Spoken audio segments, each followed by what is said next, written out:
You just sit tight. I'll be right back. Hi. Oh.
My room is in a mess right now, I swear. I mean, to be fair, my room is always in a mess, but it's like worse than usual right now, cause like I was looking for like my tax documents for later on, because I actually need to like make sure that I actually pay my taxes for my unemployment period as well, cause like they have the like Japan has a separate like residence tax for all people. So as long as you're living within the country and within the specific ward, you have to pay a specific tax to the ward itself. And like because I was unemployed, usually your company would help you settle the taxes, but because I swap my jobs around, I have my taxes are not dealt with by the new company, and they won't deal with it till the start of the next financial year because of like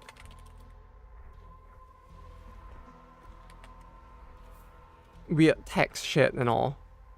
Okay, I can't change the game category for some reason. Darkest Dungeon, there we go. Then modded Black Reliquary. Barrels and such as spiky combination. Physics storing go around. Oh. I guess it's more of a figuring out how to use that to fly around, huh? Okay, wait, let me open this package real quick.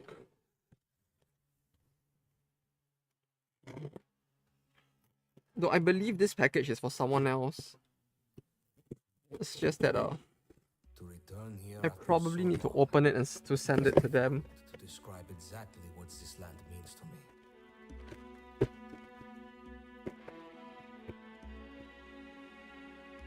What's that wall open in the Middle East? Wait, what? You mean a different war, or the Ukraine war opened a new front in the Middle East? I mean, a war in the Middle East in and of itself is very sad to hear about, but like, it's a region. Israel got hit by rockets. Oh, what the fuck? Again? Oh no. I mean, with the Middle East being the way it is, it does feel like it would only be a matter of time before one country or another tries to attack Israel, but like, it's still terrifying to hear when it actually does happen.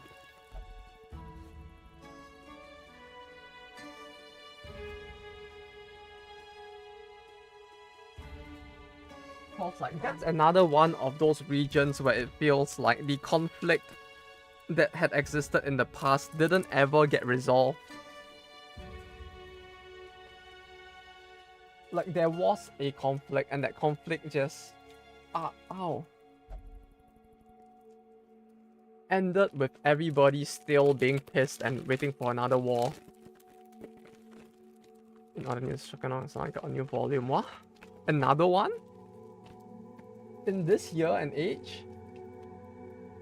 Huh. I thought it had already ended, if anything. Like, that's actually a surprise. Like, that is even more of a surprise to hear about. Like, I would have thought that the series would have ended by now. Like, the anime, the way the anime ended, it made it look like the series would have ended as well.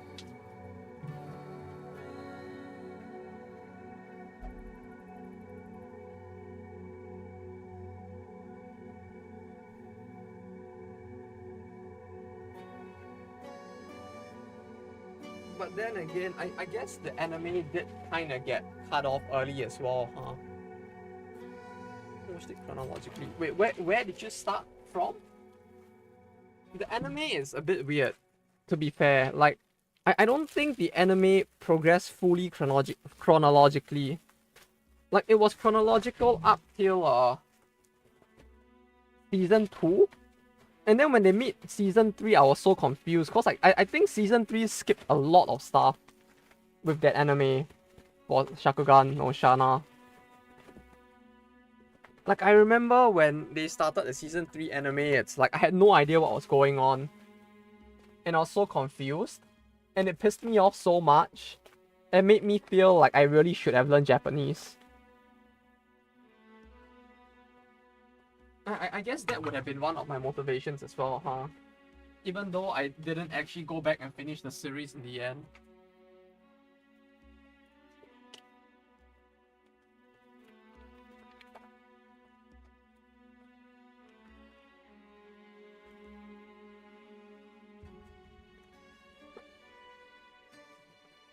Okay, wait. Let me do this real quick.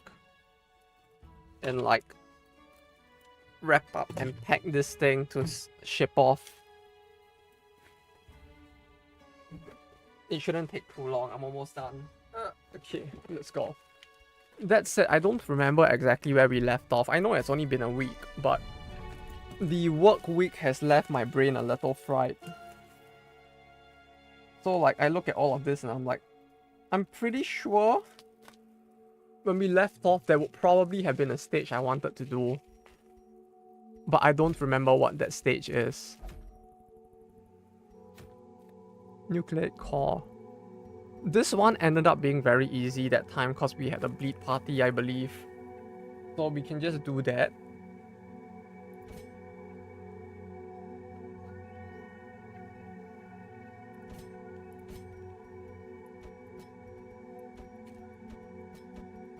No, like this, then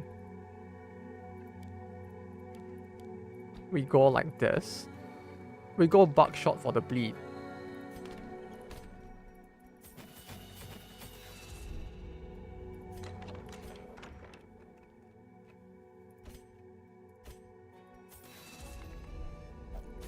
Then the issue is who to put in for the last person, I guess.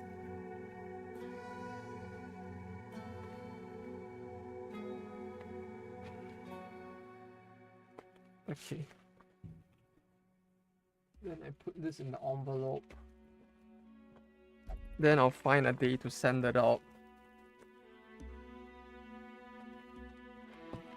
Can it even fit in the envelope? I don't think this envelope is big enough for this to fit into.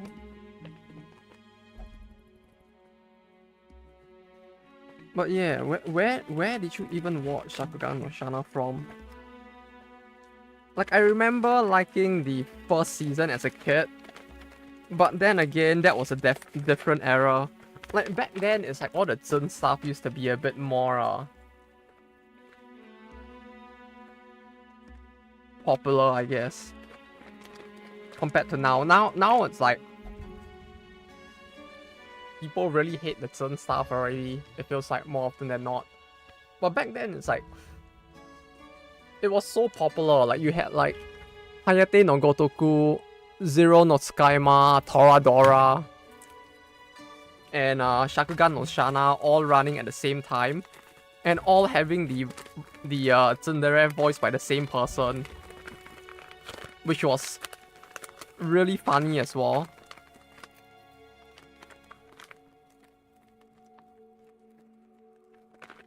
Never finished Toradora 2. Oh, that's even more of a surprise. Toradora felt like the OG tsundere romance anime, I guess. Saying tsundere romance anime OG feels a little weird, and it makes me feel very old since like that really was a different era of animes, but yeah. They're closing roads for the festival tomorrow. Oh no, wait, no, that's a good thing, right? If they close roads, that means that you don't need to go out, right? They can't ask you to go out because there's no way to go out. So you stay at home instead. Clearly that's how it works, right? I mean, probably not, but uh-oh.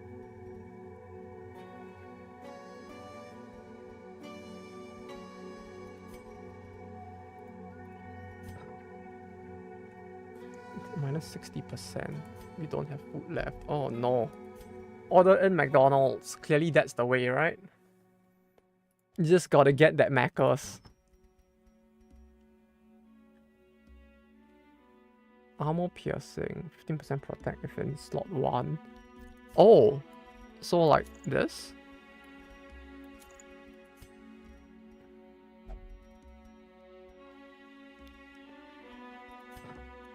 Then he gets 15% protect.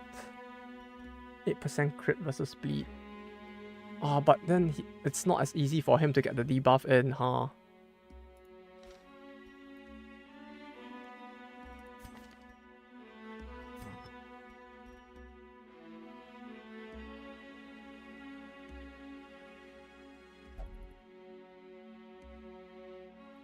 Bleed target.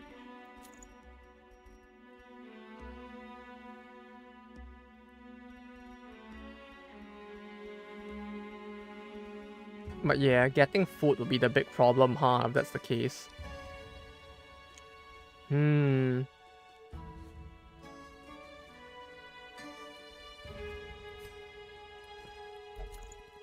Yeah, I'm sure it'll be fine, right?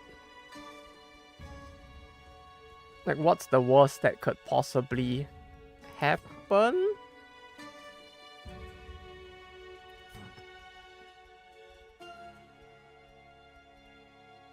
Like, food is for hungry people. You don't need food. You just need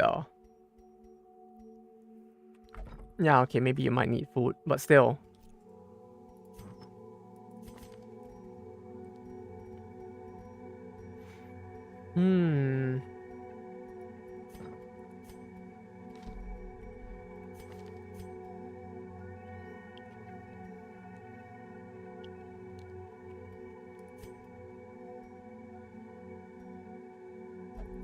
No, I should give him the thing that she has. No, I should give him this and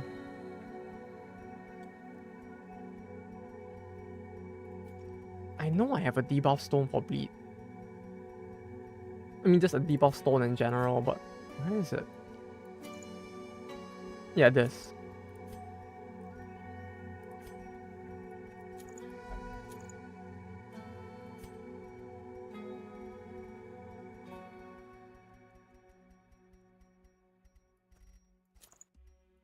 But would it really be that bad if they block off the entire road? I mean, it would be definitely a lot more inconvenient, but is there no way around the place that they're blocking off?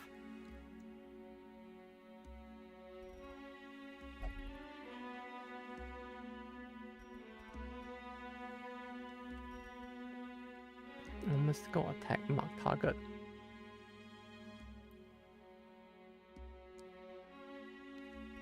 Do I need the mark?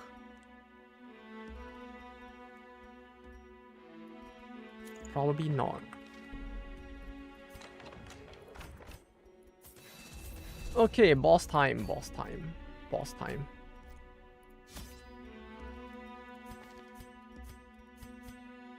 I like how his gear is just all common, cause like, I don't know what else would be good to give him. So he just ends up with common gear instead.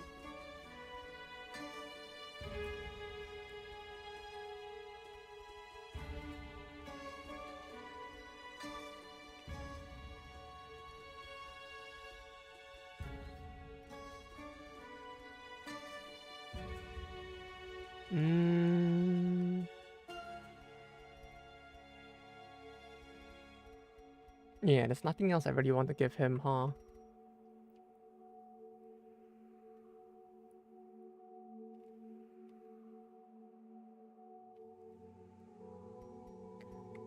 Yeah, that wouldn't help too much.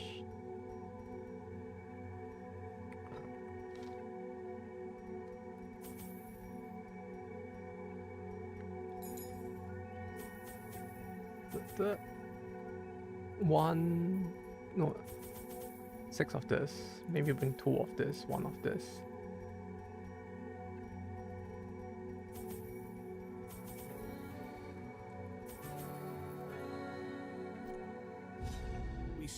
Damn, that's a full inventory you have there. Oh wait, did I forget to upgrade the Vestal's gear? No, I did, right? Upgrade it. I know I remember seeing her gear at level 4, but I forgot if I upgraded it or not. Freely reforming to protect its horrific core. Whatever form its living barrier takes, it shall be broken, and the catenids all across the valley will feel the collapse of that eldritch nucleus.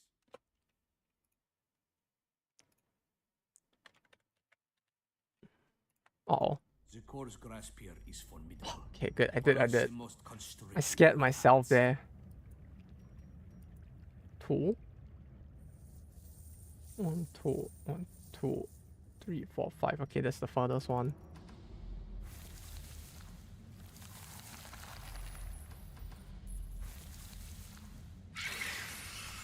That's so annoying.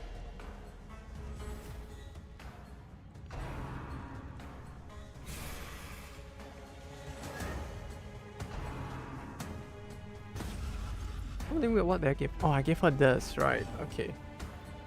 I guess that's fine.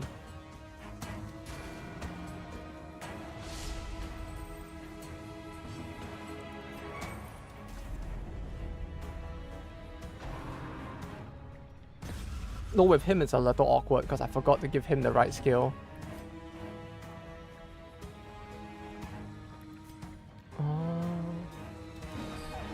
Oh.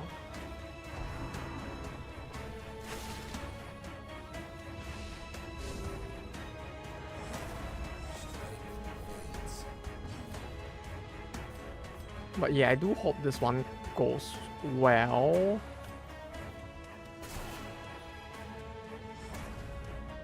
Like with some of the battles, it does feel a little, well, rather with this boss in particular, I guess, since we've only really done it once, I'm actually not too sure if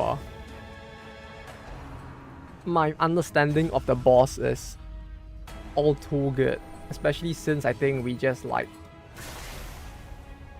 I think we got past it that time really easy, and I don't remember what I used.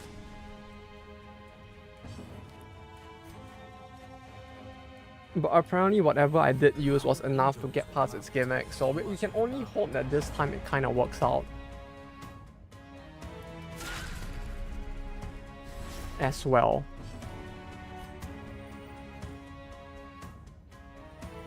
And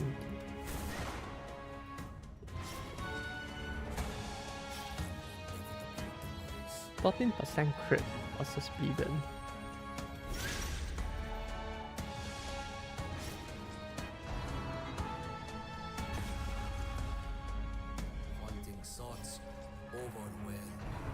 Oh, I must say though, you know, the thing with the current Blue Archive event, it really does feel like, in a very weird way, the funny mob character has just outshined the 2 banner characters. In terms of like popularity, don't you think? Like Ichika is popular, but it does feel like the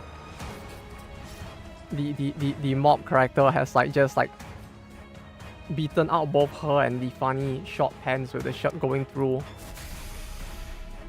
in terms of the popularity rankings by quite a bit. Is he fine? Yeah, he's fine. He's a little stressed, but he should be fine.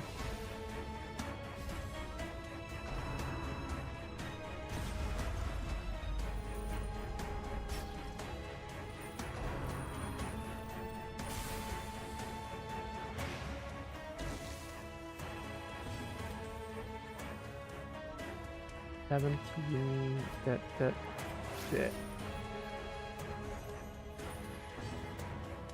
This is fine. The hourglass empties. Then the snake will die. And I'll heal her before the horror. Pampered. Thrives into the ground. Drawn out and merciless. Wars consist of a great number. This area doesn't feel as peaceful as I feel like I am led to believe at times. Like, it really does feel like the number of enemies here at times can be quite horrific. And of course this thing is still here. More than our enemies will it Either way, I still had to deal with it, huh? Oh wait, doesn't he have an act out to touch stuff? No, he doesn't. Okay. I guess it was the other flagellant that did. If I had another one.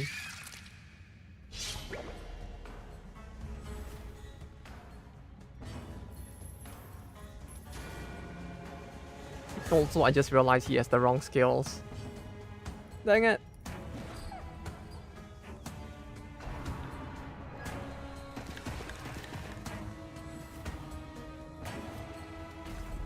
I gave him the wrong skills, huh?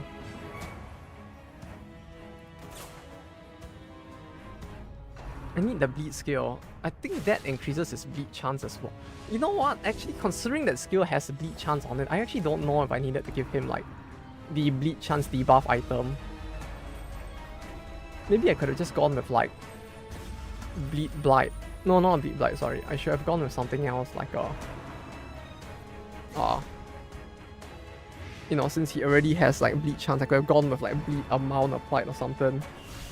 That might have worked. The fuck was that? 54 damage? Fuck.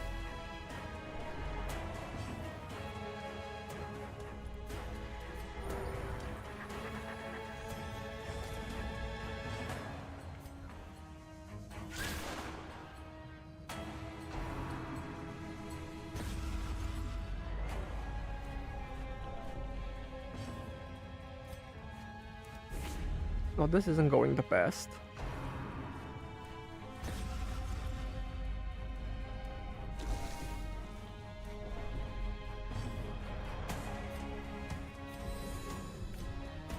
wound closes. The bones are mended. Press on. Fucking kidding me? Can they not hit? No!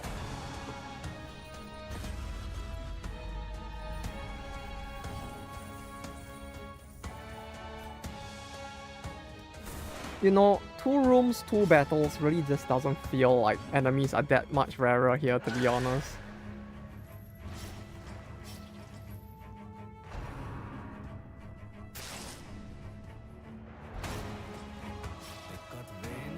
Like, the rate of enemy appearances makes this feel like just like any other dungeon. Like, I don't feel like this is like what it was meant to be, where it's like less enemy appearances. Like, maybe it's just bad luck, or maybe it's just like law of big numbers, was it? Like, as we progress, we'll get fewer battles or something.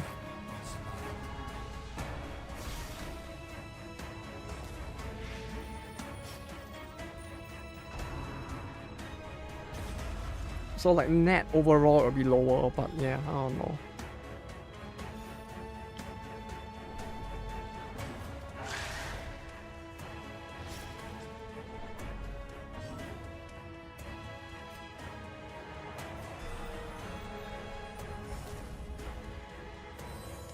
13, 12. So only this one will survive. An agonizing death, slow and pleasure. No, none of them will survive. Good. The end has begun. Keep it that way. It would be interesting if like XP also healed on enemy death. That feels like it will make it just slightly more useful than it already is, but yeah, I don't know. Is revealed. March on.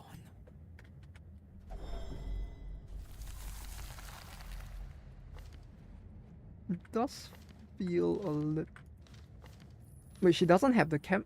Oh no, I don't have chem skills. Alone we will die. Together we will rise.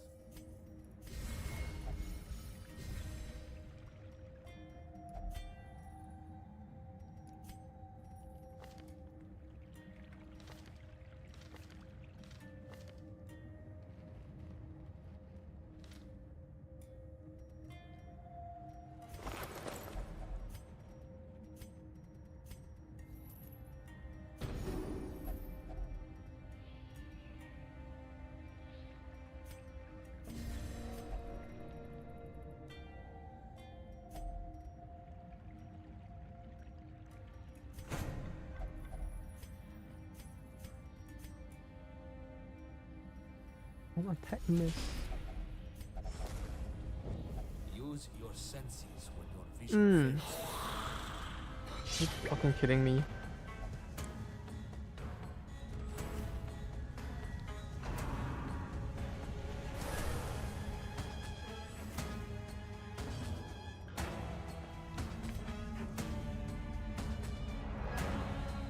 I can't retreat from this one, huh?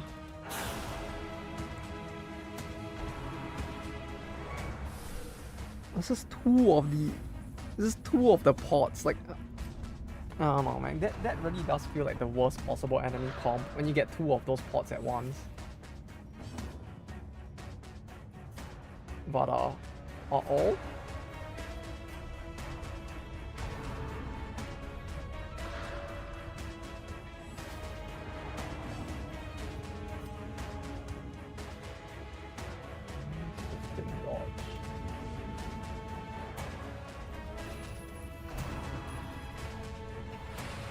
Dodge. 40 dodge. Okay, yeah. If we can run from the battle, I'm running. I'm not gonna bother dealing with this. Good. Knowing when you're in over your head is a rare quality. Oh! Wait, what the fuck? Did it just teleport me forward?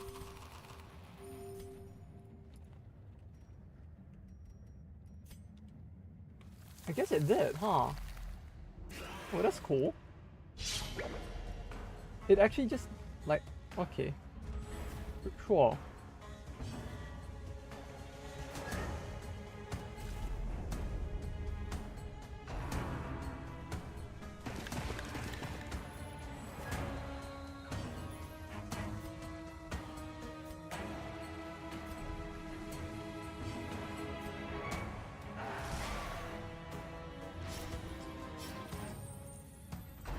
Well, that's really cool.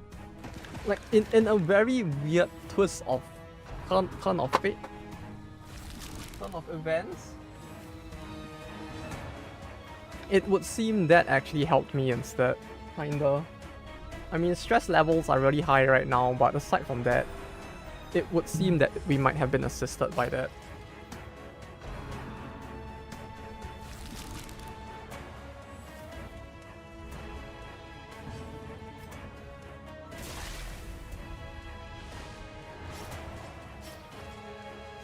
That one is dead.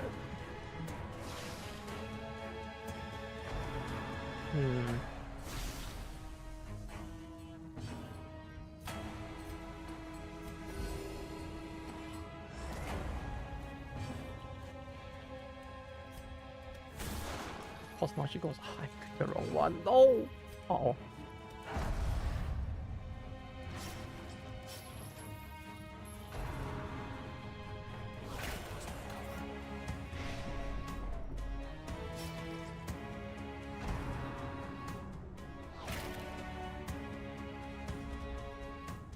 84 stress. 84 was really high. I don't like that. I don't like that at all.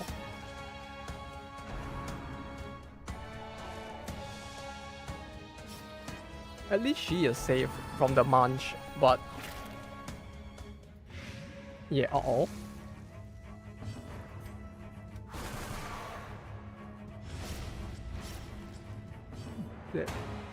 That this one's alive. Oh. Heal?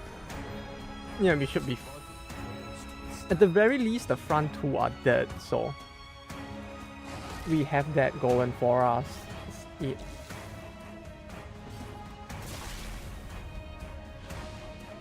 Okay, they're all dead. Now we just need to hope that our speed is just higher than them for some reason. So I can get an additional heal in. Yes, yes, yes, yes.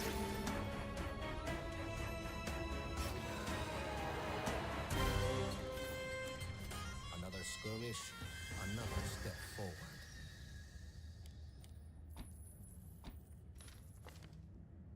Can I put her in front? Not really, huh?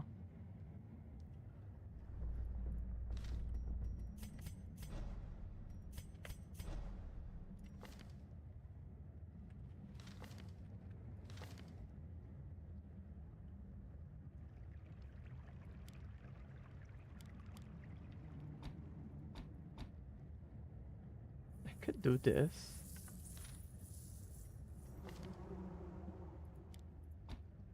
And this. And then try to see if I can get her stress down as we slowly move forward. Aye, step lightly. I guess not, huh? The moment these two are in, it just makes it feel like it'll be a lot tougher to do that.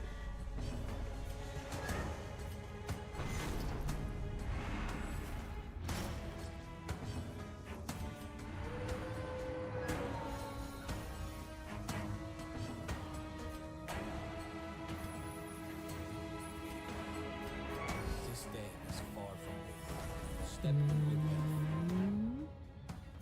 Alright, she can't use buckshot from... That's not too good, huh? If that's the case. Like, I needed to put him in 4th instead. Since, like, his skills don't really matter if he's in 3rd or 4th, but hers kinda do a little.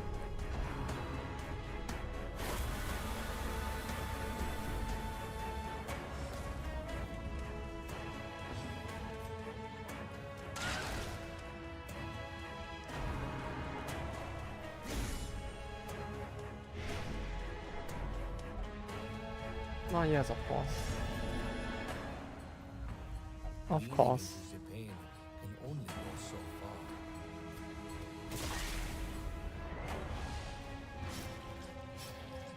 That perfect crit. Just as they needed, they get the crit.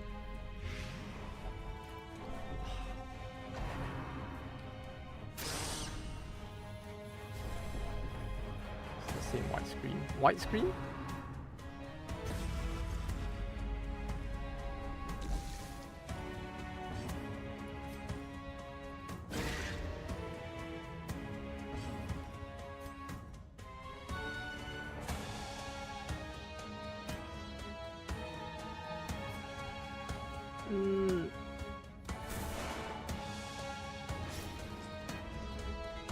Oh, assessing Panda Express.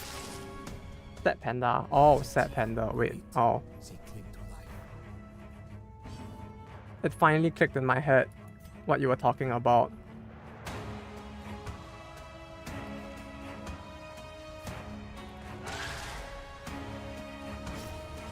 Is the website fully down?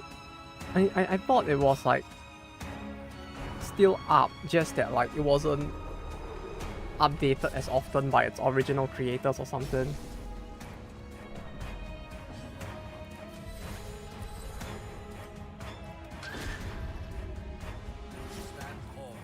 Is it fully dead? If so, that's actually kind of sad still. Like, it was actually such a good... Saying it's such a good site makes it feel weird, but like... It really did what it attempted to do. Never accessed it. It had one job, and it did that one job really well.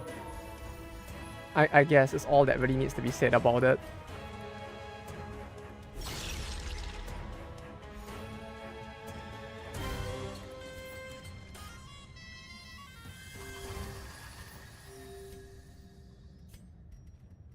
The darkness will not impede us. We are the flame.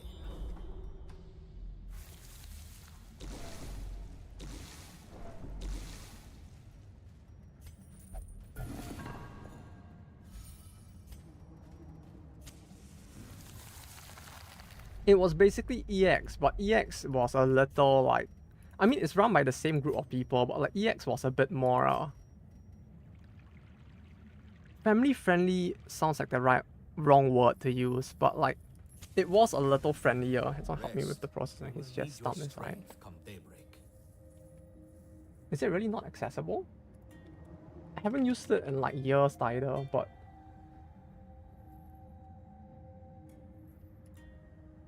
Oh, it really does go to a white page now, huh? I remember in the past it used to just show a literal set panda, unless the site is actually down.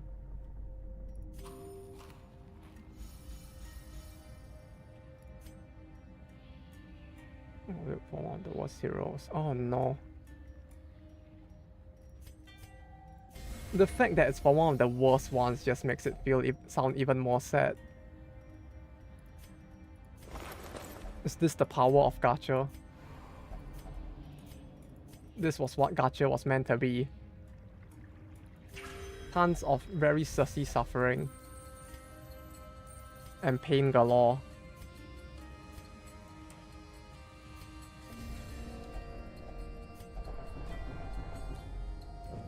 Against the light, our foes will fall. But yeah, I'm just as surprised and forgive that the site is down to that extent. Like, it didn't used to be. Secure it and at march least. on. We still have much to do. Like, that actually makes it feel like something new happened along the way. That... Oh. Because, I mean, it's happening for me as well, is the thing. Hence why I'm not too sure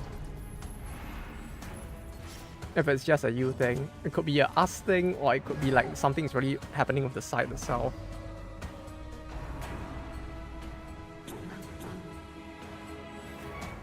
The bi-weekly version is 900 instead of 300 monthly, so it's for the access or whales. Ah.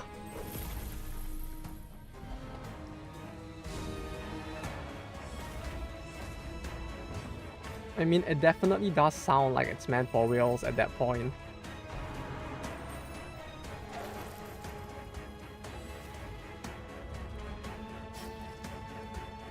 Or maybe for the hardcore endgame players, I guess. That might also be another group of people that might use it. Either or, I guess. Since people who are at endgame, but who are like really hardcore, they might have an access, right? If they are like logging in and playing to the maximum amount possible every day.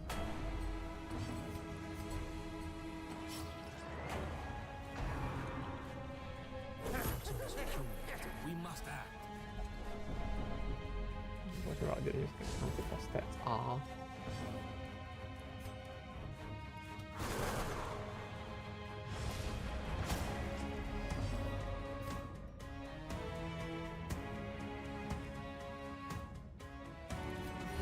Alright, she doesn't have the skill because I removed it. Ah.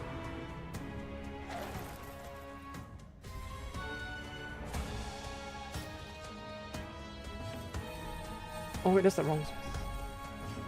That's the wrong position. Both of them don't get to do anything this turn because of that.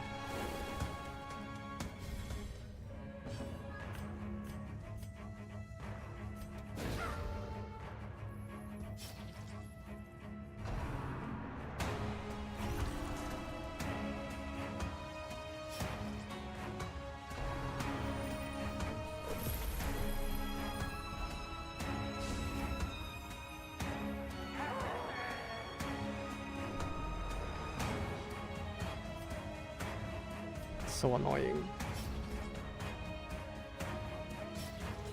I mean, if you can use it for stat and hunt. Oh no, wait, if it was a hero you didn't have to use it for stats, yeah. Right, that's how the game works.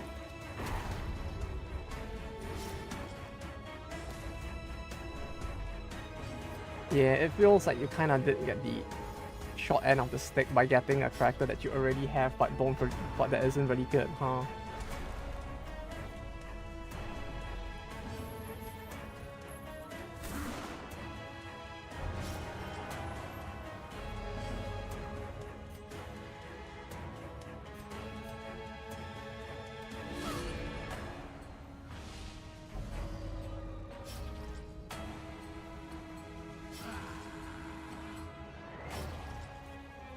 It still feels like such a weird system. I mean, I guess it works for them, but like the whole like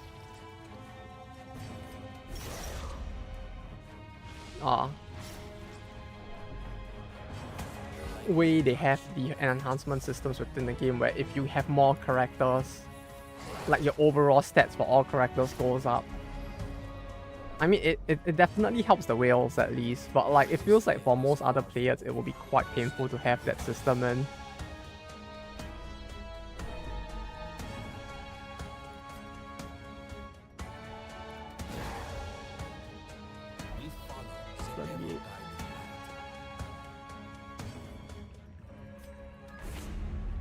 Oh, I mean, he should be dead, right?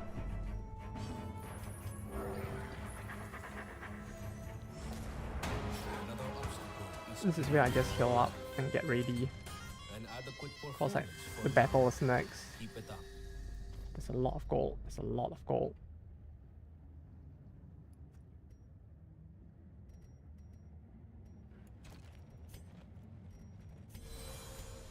No one else has that thing to remove. I might need those. I guess I don't really need the disease kit anymore. So we can do that, take this, use that. Rearrange the party. This is fine. This is fine. This is fine. She takes this. 2, 3, 4.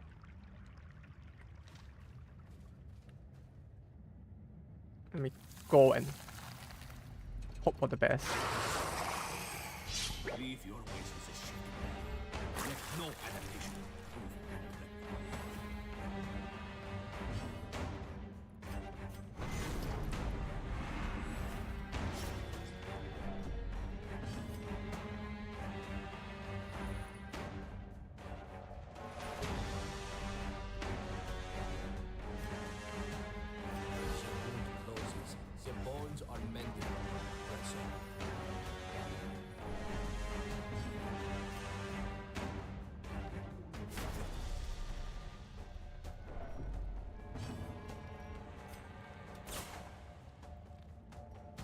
Okay, hopefully this goes not too horribly.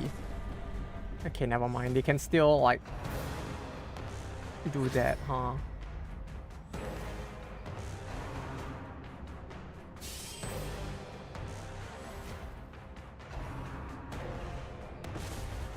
Good.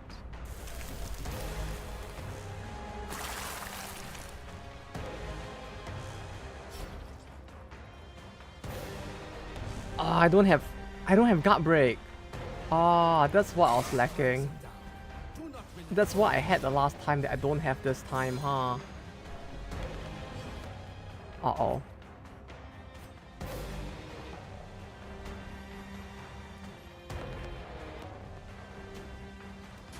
Yeah, that's gonna make things a little more difficult, huh?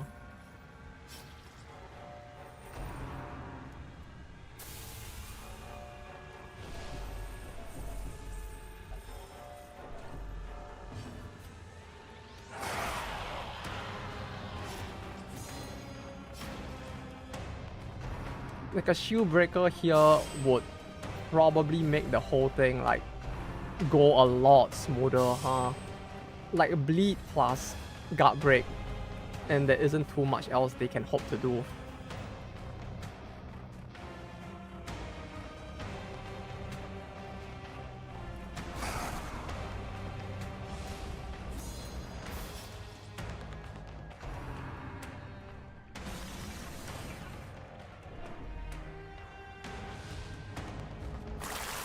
Wait, it isn't being guarded?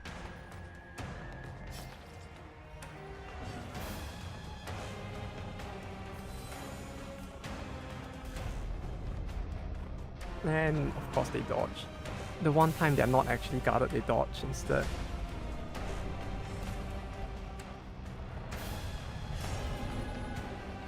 As they struggle, they have lost sight of their allies.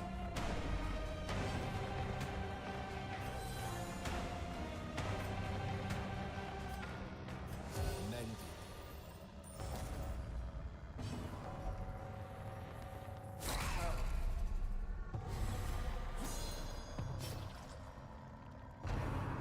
Spine Shroud, what was that again? Ah, that was the damage reflect up, huh? 100% damage. 100%. Wait, they were guarding? Wait, huh? They were guarding for him?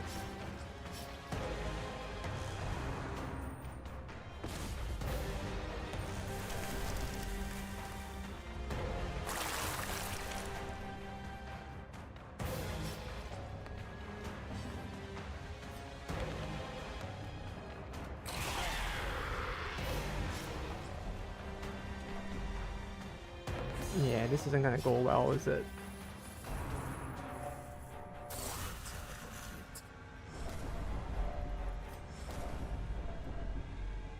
E49. Distressed. Be still.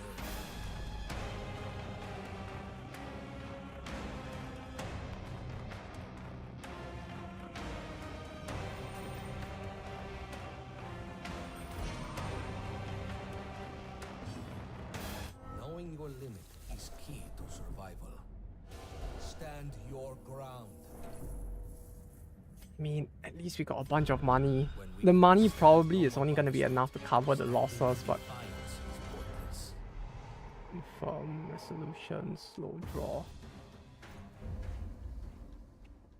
You, yes, you go fetch me my coffee, please. Please. Friend, do not pay me any mind. It's just, this damned leg. Oh, he actually gets a separate line for that event as well, huh? Oh, that's cool.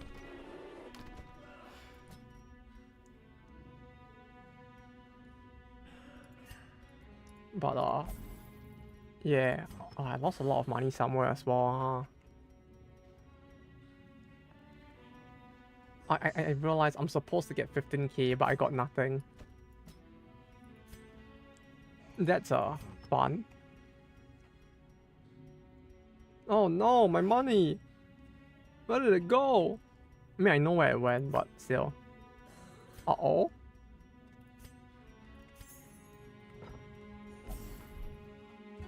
Okay,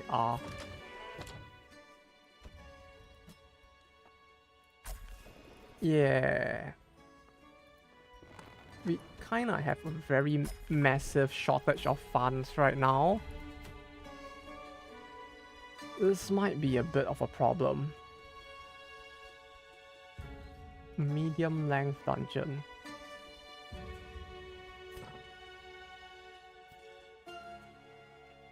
Medium length.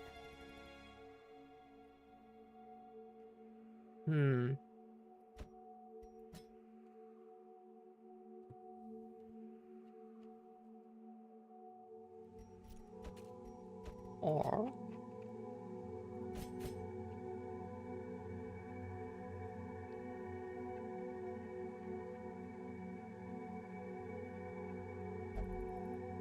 go with a party like this.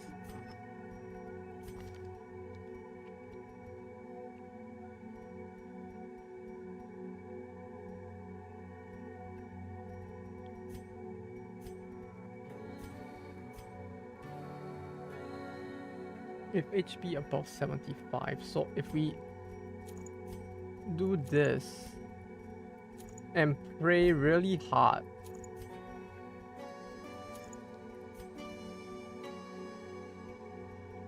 we might be able to get through this.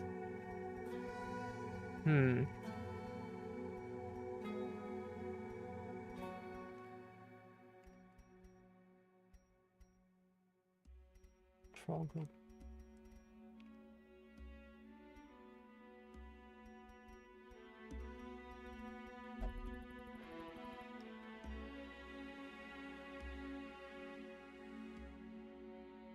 Blight symptom disease.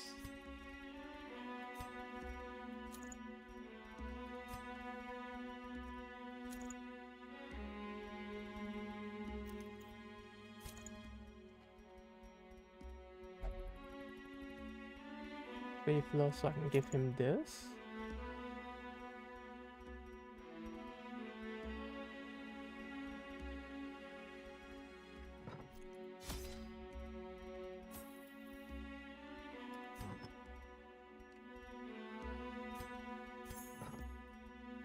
Yeah, this ain't going too well, is it?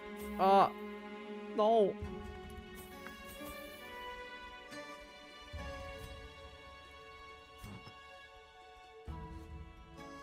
I need money.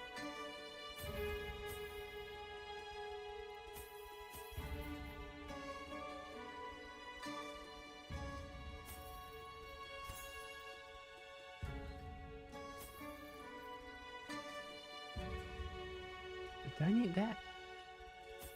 I know I'll need this, but I'm not sure about the rest.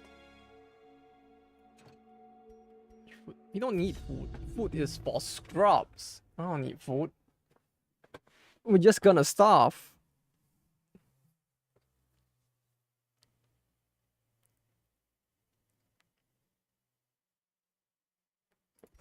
These troglodytes bar access to the vast pools 90% of room battles. Deep beneath the reliquary. Remedy this.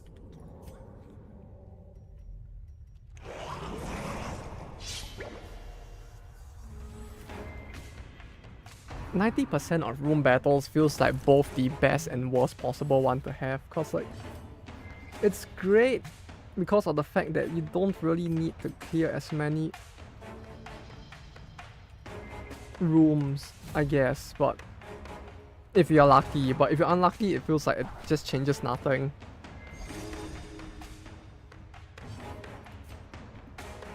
Oh yes, thank you for that.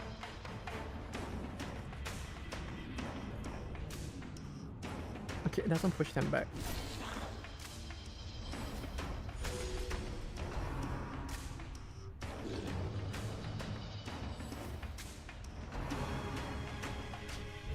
I feel like maybe I should have leveled smoke screen on her instead. It could have been potentially very useful here.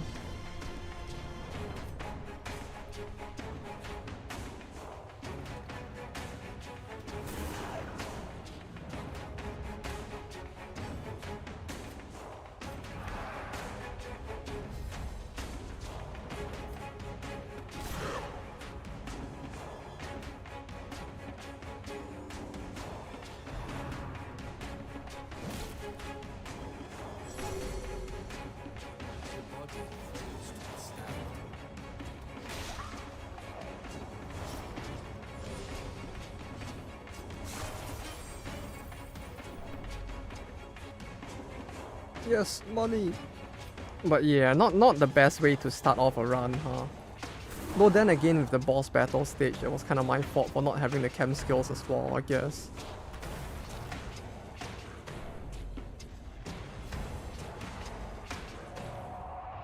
Though yeah, having no form of guard break whatsoever really does make it quite bad. Hey, Kyla, how you doing? Meowdy to you.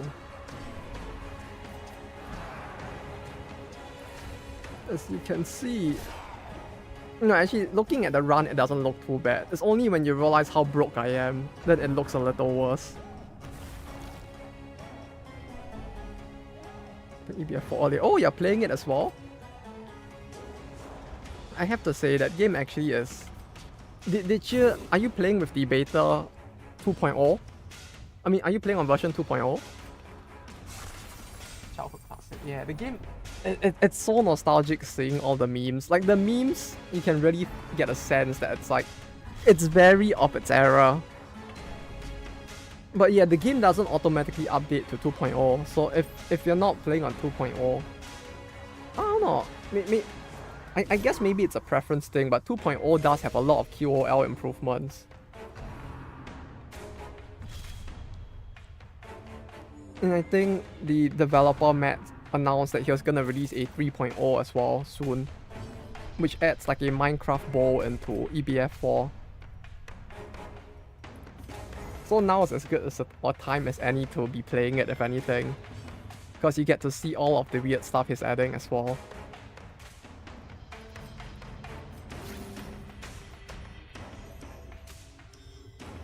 Oh, well, I guess most of it isn't weird, just a little bit.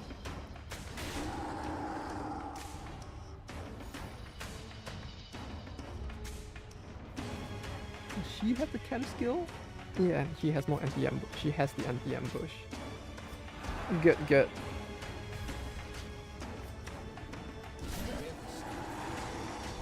But yeah, because the first EBF game I played for the later title, as in anything after 3, I think the first title I played was 5, so it's like, it really felt like quite a big difference. I was so surprised by how different 5 and 4 were. Like, it was almost shocking that the game had changed so much between the time it took him to make the 2. In a cool way, I mean, of course.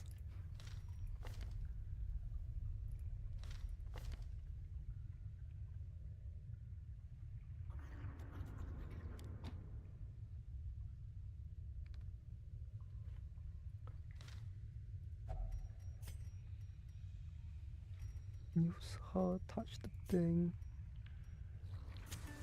Actually, no, let's camp. Recover, prepare. Come dawn, we march. But yeah, how are you finding the game so far though?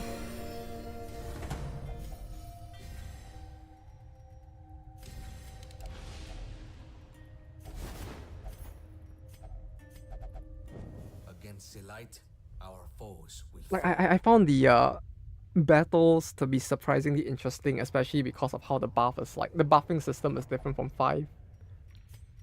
So I got trolled by that a little while playing it as well.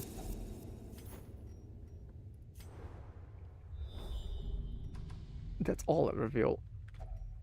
That's very disappointing. Oh.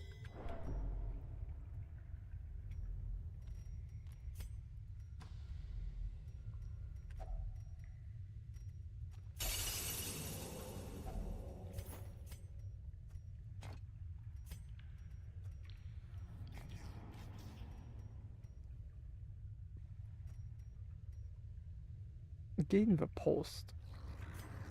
Yeah, that's fine.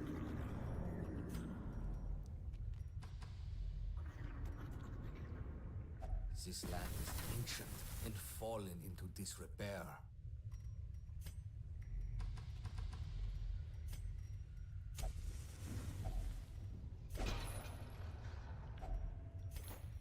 Also, it's also kind of funny how, like, going back to EBF 3, I mean EBF 4, it's like the game actually has like chronology that matters again.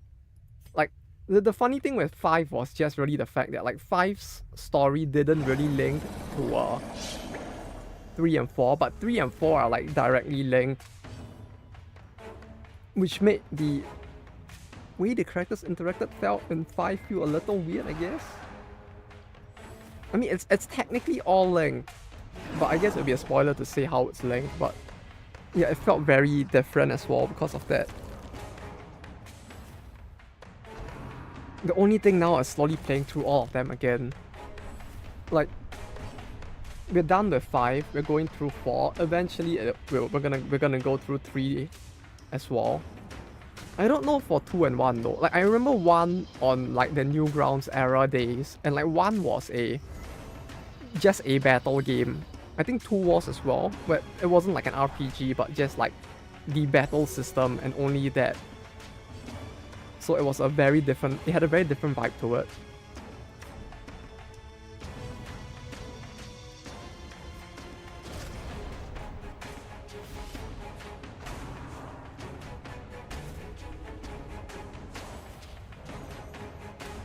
Oh no, not the heals. Ah, no!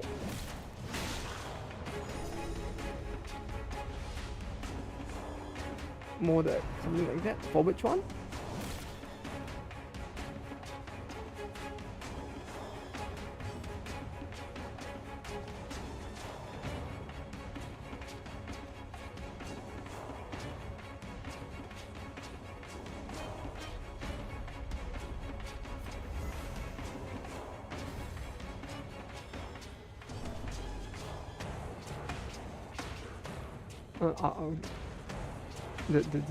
Do what now? My apologies. I actually don't know what that is.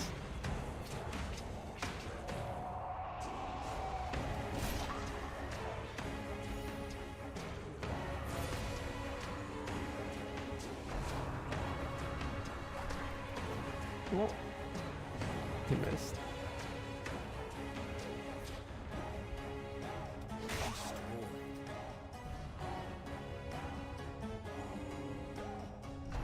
Modek?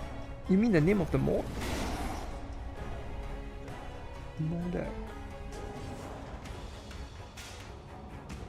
What looks like a Modok from? Oh, Modok. Okay. Mardek.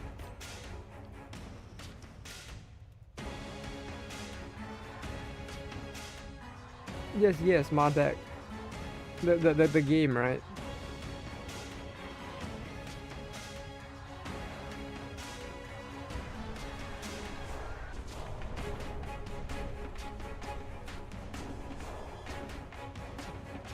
I remember that game as well.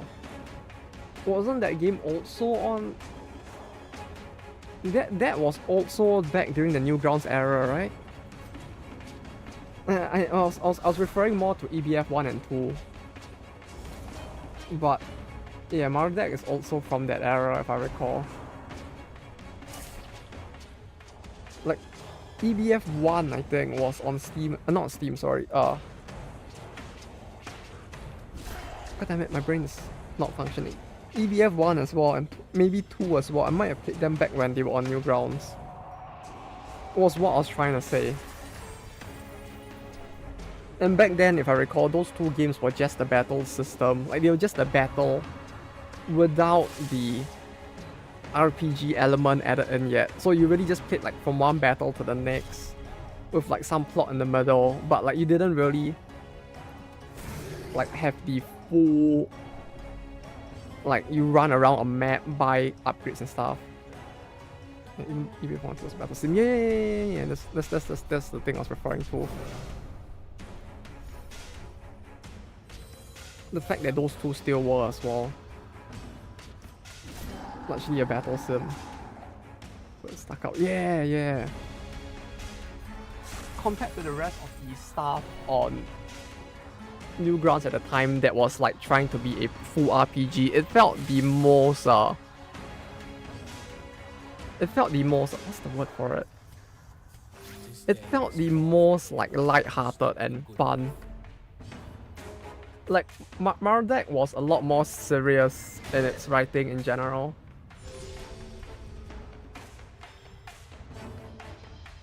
Whereas like the way that the writing was done for EBF was a lot more hilarious. Like that light-hearted hilariousness to it was what made it feel very fun. So man, I had great designs. Yeah, their designs actually didn't change too much, huh? Come to think of it. Sonic Final Fantasy. Oh, I don't remember those. Let me check.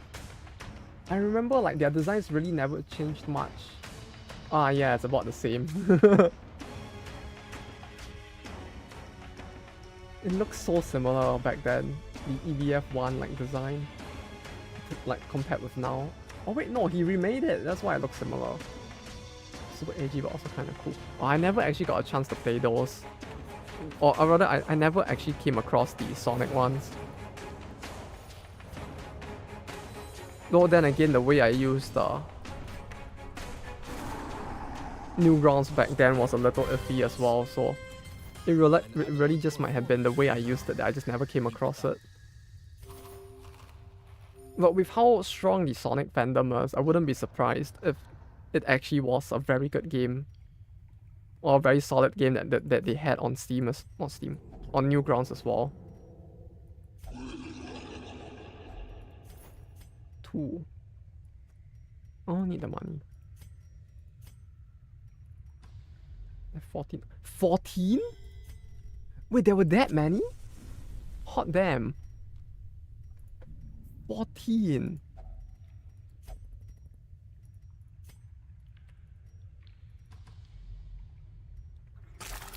That's actually really cool that there were that many, but like, hot damn. I'm guessing they weren't all made by the same person, right? If that were the case. Or were they actually all like, did some like actual like base chat actually make all of them on his own? The darkness will not impede us. Team of Swords. Ah. Team, huh? I guess, yeah, if it would have gone on for 14 titles, like, especially for the later titles, they would have a team, huh? First one also was simple, super simplistic, yeah. To be fair, it does feel like back during the earlier days of the internet, like, wow, everyone, I mean, they were also probably experimenting with the best ways to like design a RPG game, so like I can see it just being simpler in general. Like back then, I guess, because like making a game was also harder, since like there weren't as many tools as there are today as well. So like games being more simplistic, I guess, was a given as well.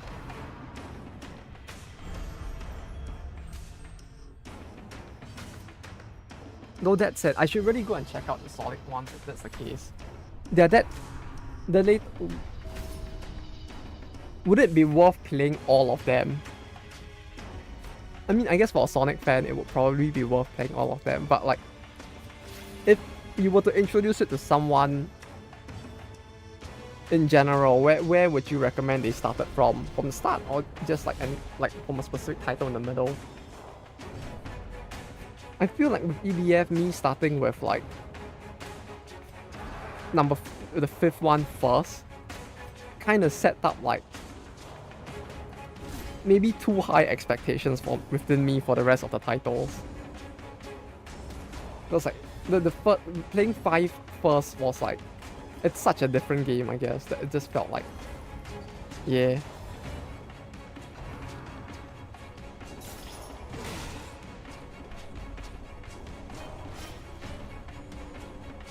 Turns out SFW channel is getting start with G or Bullet Heaven. Bullet Heaven?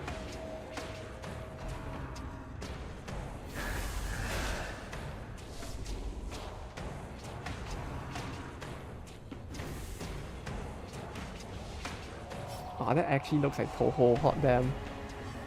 EBF done market spin-off, I see. Huh. Yeah, I can really see the inspiration.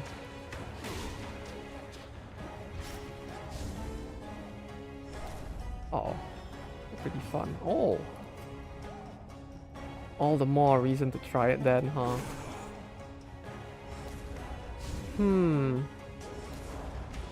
Maybe I really should.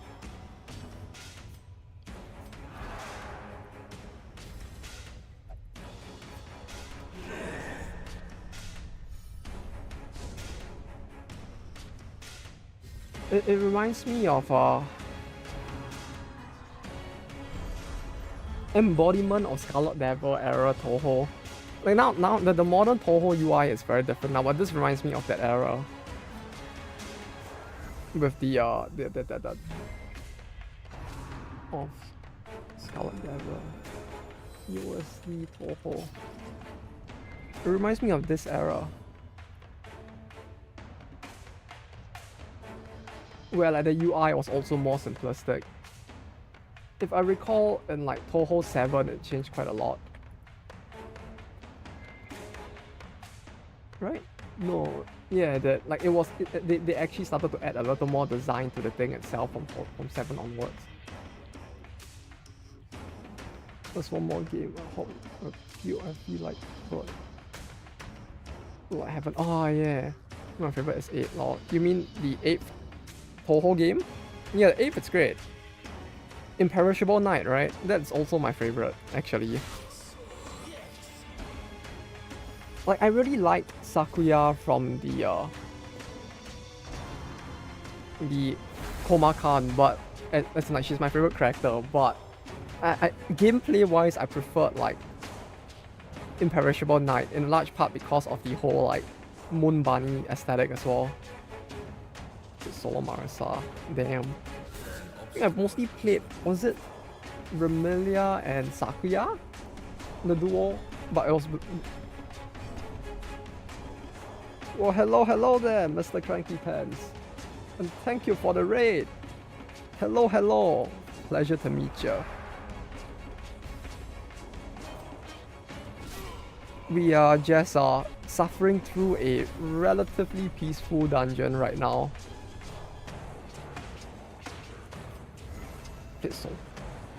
Yeah, I have never tried. No, I did try the solo characters, but I think the only time I tried a solo character in that, in Imperishable Night was with was it No, it was with Remo. Yeah. Like Sakuya and Remilia felt like they played in a very odd way. That made me a little scared to try. Have you finished Black English? How do I speak? Yeah, we did. For sure. We finished it twice now. We're actually on the 3rd run. Basically, it's like every few months we will do a full run, and then we will just like not touch it until a new update comes out. And then we slowly do weirder and weirder shit, including like adding modded characters in and breaking the balance. Because like the devs are quite friendly people, so like whenever something new comes out, I'll just like go back to it for a bit. So like in terms of clearing all the bosses, we did it once back before Treasury released. Then after the Treasury released, we did it again. Then when they added the new mini boss, which is, we did it, or rather we're in the process of the 3rd run, which is now. He just crit a heal for 36. Is it end? I want to go. There's no end screen anytime. Yeah, there is no end screen yet because the mod is actually not complete from what I know. Like, they didn't add a temporary end screen either, so it's just gonna end with nothing for now because the final dungeon has not been added yet.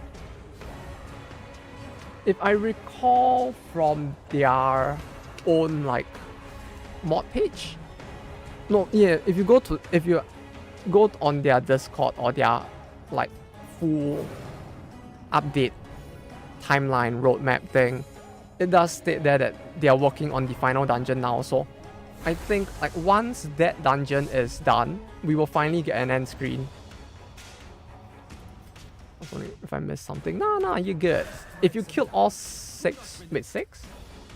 Oh no, all bosses, sorry. And all characters, all classes is 6. Yeah. If you've done that, that means that like you have gotten it as far as this mod, within this mod as possible right now.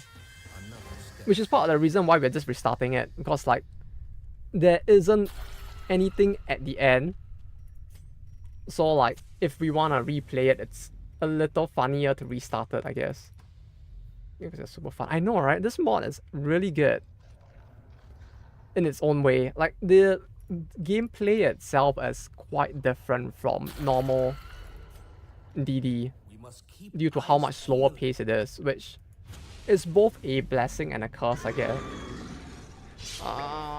Yes. Also, all of the very low percentage chance to drop items that are in this also does make it a bit more interesting to redo it. I mean, to rerun it, I guess, in that sense, because like depending on which... What's the rarity called? The gold rarity items. Reliquary? Was it called that? Depending on which ones you get, it can change the way the run goes quite a lot. Like, I recall getting the Archaeologist Compendium once, and that really changed up the way I would grind for gold in general. I'm just farming Catacombs for Lost Tech to get every blueprint building. Catacombs for Lost Tech. Wouldn't the... Wait, no, Catacombs. Wouldn't the caverns be faster for that? Come to think of it. Because like, if you want Ember, it drops more here, and I think the Mecha has a chance to outright drop Lost Tech as well. Though I could be wrong. There might be something in the Catacombs as well that I missed out. Because like, I feel like with this mod, I end up doing the Catacombs a lot less. Unless I happen to have the Compendium, which is so RNG that like, I can't even try to guarantee it if I wanted to. Does this give me the stress heal? No stress heal. But yeah, the caverns does have a lot as well. Are you also questioning interest on Isaac? I do play Isaac once in a while. We haven't touched it in a long while actually, now that you mention it. Like when it comes to Isaac, I think the last time we played it was quite a while back. And we do play it like periodically. Like whenever we do like random roguelike games, I sometimes forget to add in Isaac to the list. But I really should remember. Isaac is actually quite fun as well. All I really remember about Isaac right now is that we have a lot of very cursed mods. Because like Snorlaxo keeps recommending very cursed mods and I just keep throwing them in. So now Isaac for me is like, periodically I hear pipes dropping, I hear like Dragon Ball Z teleport sounds, and the whole game's a mess. But that said, it's a very lovely mess, so wouldn't lose it for the WoW. 16 to 34 as opposed to 13 to 27. I lose for 7 on a high roll and gain a potential 18 damage. Yeah.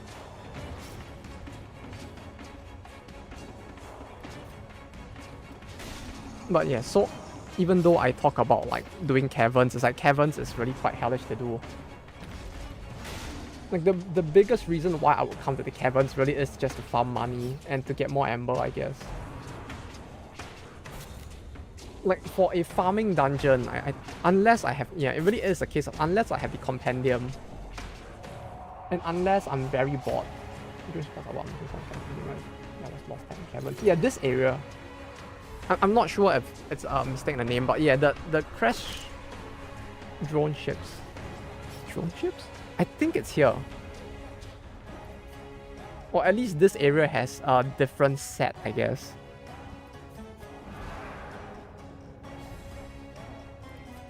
If we come across it, I'll point it out. But yeah, whether or not we'll come across it, it's a little RNG is the only thing.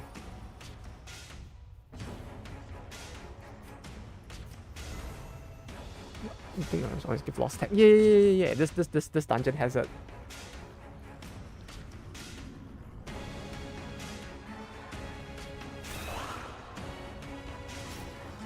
These yellow trinkets. I mean, wait, you actually got a yellow trinket from it? Hot damn. Yeah, you're lucky bugger. That's actually kind of tough to get. Congratulations. Also DD2 when you beat this, I assume. We actually did do DD2 once in a while. We have actually completed the entirety of DD2 once. All the way to the end with a very... Arguably, I would say it was a very OP team that, I think it was Panthers who recommended it. It was actually quite interesting, the party he recommended. Are you kidding me?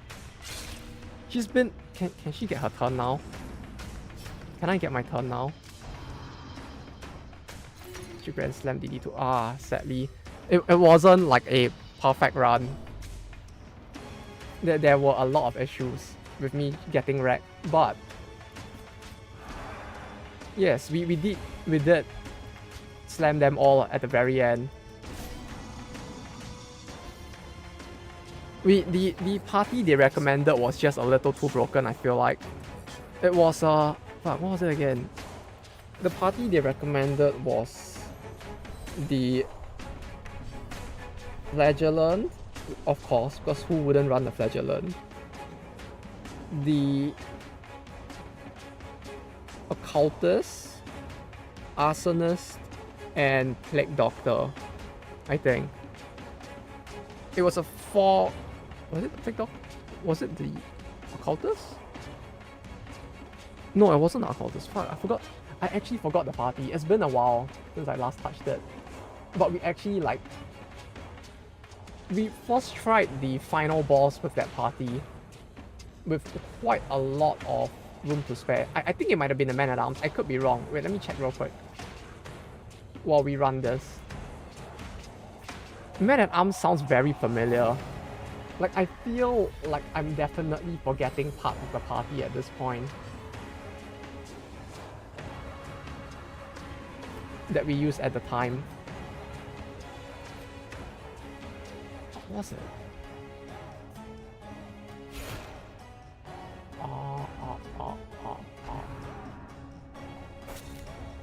It was so much bad that, like,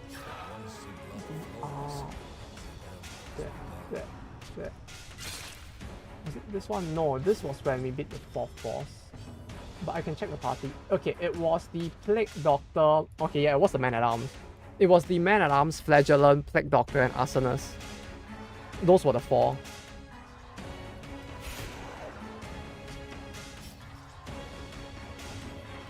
The... not Arsonist, wait. She was using the... I mean, it's the Runaway, but I don't remember her class. Oh man, I'm Flagellant and PD. Yeah, we basically ran all 3 of them with what's the name? We ran the 3 of them with the Runaway. The control burn turned out to be terrifying on the final boss. Like, I think we actually killed the final boss, triggering only 2 of the 4 trials because control burn ended up causing the boss to take so much damage that they just couldn't keep up. Because, like, control burn burns the target on the slot. No, it sets the slot on fire for 3 turns, and every time the target moves within the slot, it just burns. Yeah, Runaway's thing is actually insane. The Runaway was actually insanely terrifying. Control burn, that shit was, like, actually balance breaking, I feel like. Because, like, if you had a boss that could not move, and the boss took multiple actions in a turn, essentially the boss would take a burn. They would take a burn stack of 5 every single time they took an action.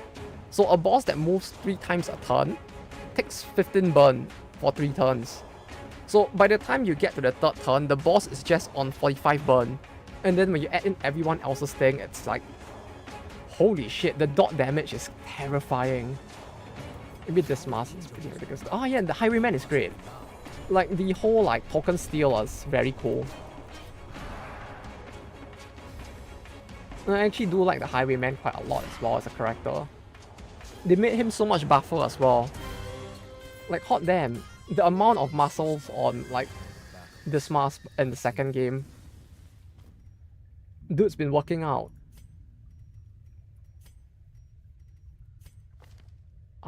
Do I want Bombard or Buckshot? Buckshot is fine.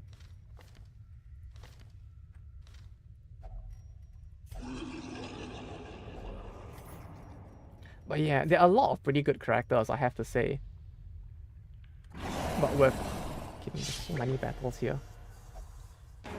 But yeah, the Runaway... oh yeah, Smokescreen was really good as well. Like, the Runaway also has quite a few great skills. It's almost amazing how good, like, some of their skills are in comparison. No, I used to really like using the occultist, but like after seeing how good some of the other characters perform, it's like it's tough wanting to bring him, even though he's really good as well. Like I find the occultist to be a really good debuffer because he has like multiple ways to get rid of a lot of different buffs.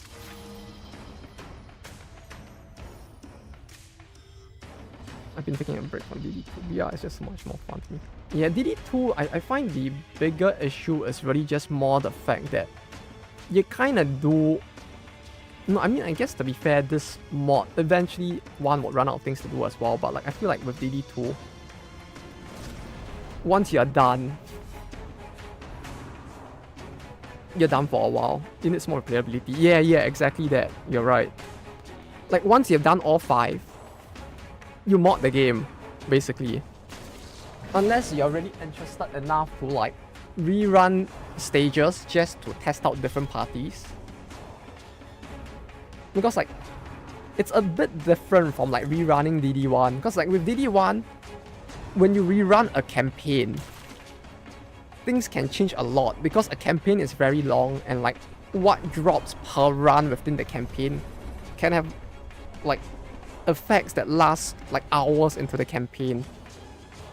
That it really makes it feel very much different how each individual run can go. But with DD2, I feel like each individual run, the drop items can change, but the run tends to not vary too much in comparison.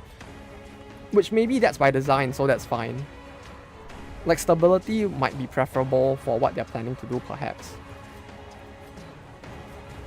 So I won't shit on them too much for that specifically, but yeah, it feels like it needs more replayability for sure. But yeah, like the terrifying thing with this mod, that like with BR really is, like you said, like losing 3 characters like late into a run is, oof, it hits so much harder. Yeah, a true random torch. Oh yeah, if they had one at the very end as well, that would be kind of cool.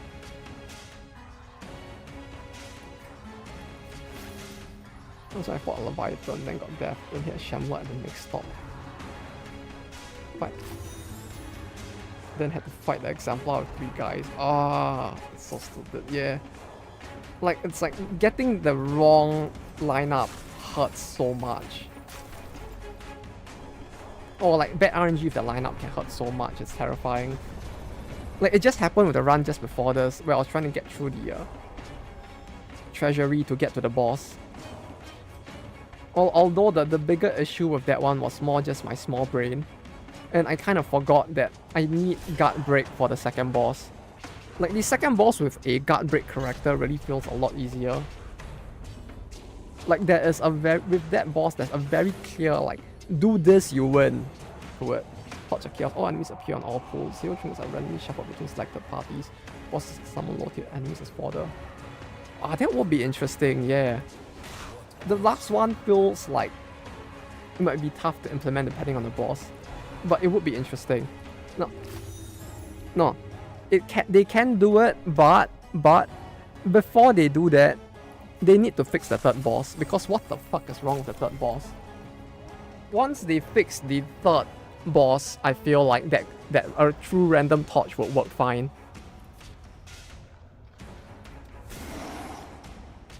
This thing's potentially hilarious. Yeah, the first one would be really funny, to be honest. You fight Gauns, and then the next fight is against the flame people. Then the third fight is against the fish people. It would be so chaotic, it would be actually funny.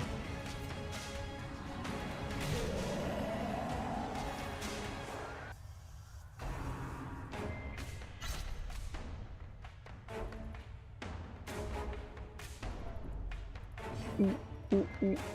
Ginseng. Yeah, I should stop doing that actually. Her stress is getting really high because I keep doing the thing. But yeah, it's like a true random torch for DD2 will actually be a very big benefit for the game. I do agree. Like if they're gonna make a a roguelike game anyway, may as well let things go as chaotic as possible. Like, I would be all for that, to be honest.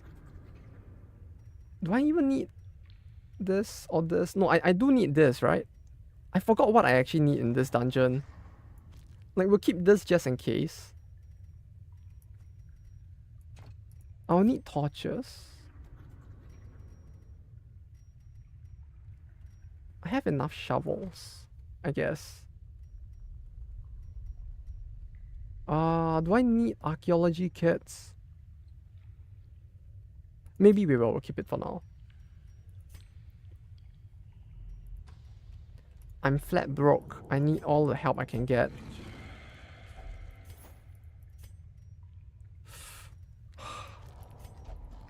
Okay.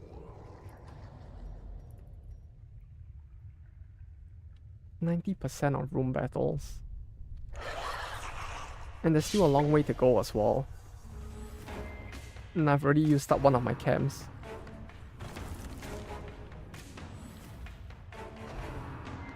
Though that said, I really would like to see what they're planning to do for the DLCs for DD2, if they actually do make DLCs for it.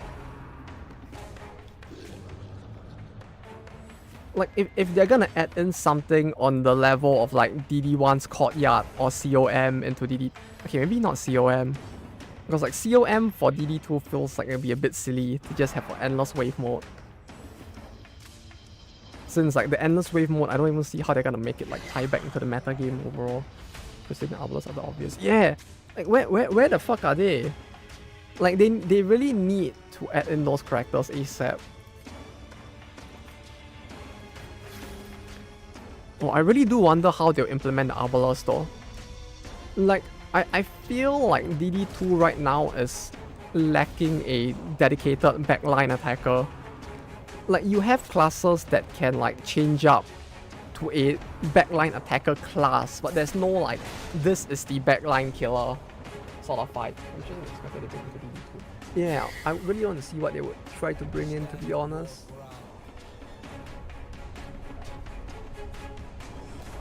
Uh-oh.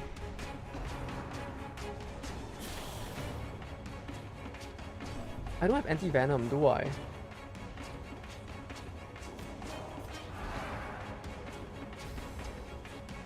Like, if anything, I'm surprised that like not even the Crusader was in the opening, like wasn't there on release. Like with the Arbalest, like I guess since the Arbalest was to begin with a character that was added like later, she wasn't in the original like starting cast, so I'm like, yeah, I guess maybe it's a little less awkward. I mean, it's a little less weird that she isn't in, but like the Crusader not being in spite of how iconic he is, I feel like in DD1, it's kind of sad.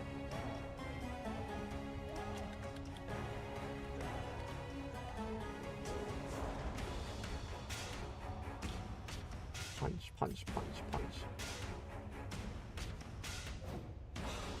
Damn it. Oh, speaking of Crusader though, the Crusader in BR is really cool as well, I have to say. You saw his contraband weapon, right? Like his contraband flag to me was quite interesting, to be honest. Like, I really liked it a lot for how interesting it made him play.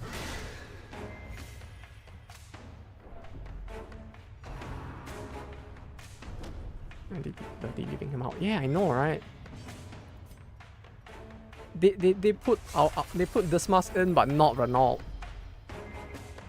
The BL duo has been separated. The disappointment. Run this sops. Oh wait, you haven't. Oh no, I'm so sorry, Kahila. The PC is. It sounds like a. Wait, what did you mean? Does normal DD? Wait, DD2 and normal DD run fine though, right? Hopefully at least. I'm not a potato. Yeah, but I mean, considering the fact that you've managed to play DD2, I have no doubts that your PC isn't a potato. But like, yeah, I'm just surprised this mod is that much harder to get to run than DD2 is. DD1 runs. DD2 I played with a friend. Ah. Yeah, all the more it's surprising, huh? That like DD2 runs fine. I mean DD1 vanilla runs fine, but not the it's a cold break. Wait, it's dead? Or like dying. Cold break sounds very worrying. Selfish. I guess that's not the worst. It's just very old. Very bad, very old. Oh no. That does sound quite unfortunate though. To my friend's PC. Ah. Yeah, I kind of guessed that was what you meant. But it really was that, huh? I see. Well, at least you somehow managed to get a hold of their PC to do it.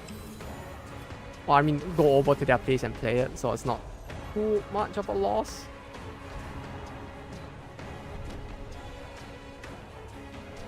Could probably just create a profile on their PC anyway, so it'll all work fine.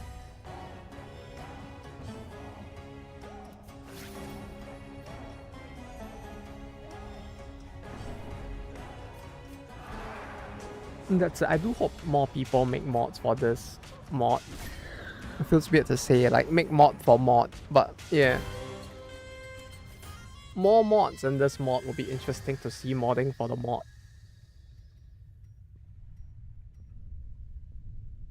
Do I need to camp? No.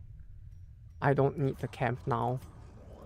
If she didn't get her quirk thing happening, I would have probably wanted to camp, but since she got her affliction, I'm fine.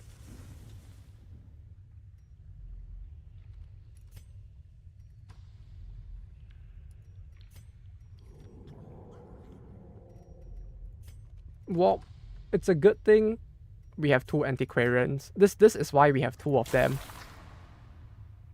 Be more careful. Are you kidding me? It was a 90%. Okay. Our path is revealed. March on. This was map, right? If I did this... No. 10% scouting chance. That is actually fine though. 10% scouting chance. I'll take that. I don't want this though. Oh god. No! Fuck off! I hate his first turn skill. I hate his first turn skill so much. Like, the whole barrel thing is so annoying. Mostly because he's very slow. Like, he makes the run feel slower. Because he's already so tanky, and he just stops you from hitting him for the entire first turn.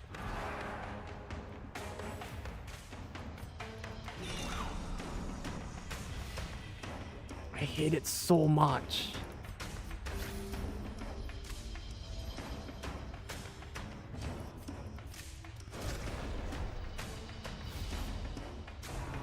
Also, he hits like a truck, which is just terrifying.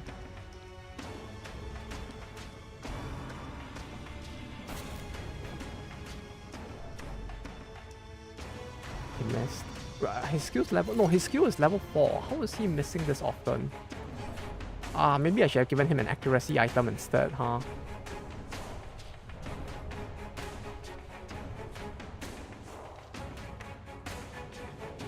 I love weakening class and intimidate. Yeah! If I wasn't like really trying to get money this run, I would have done that instead. Thank you, adds fast as a big puppy dog.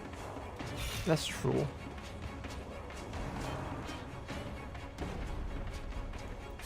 Ooh, damage. Mamma mia. Are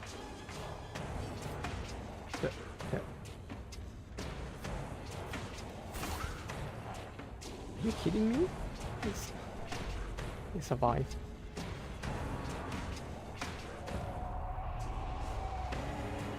Okay, anyone if he's alone. Yeah, the issue is that, like, god damn it. Her damage was lower than I expected. I guess, yeah, she had the minus 5%, but still. Yeah, this is not good at all.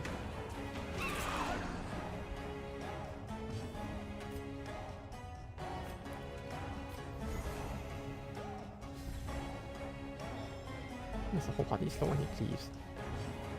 That feels like it's about to happen, to be honest.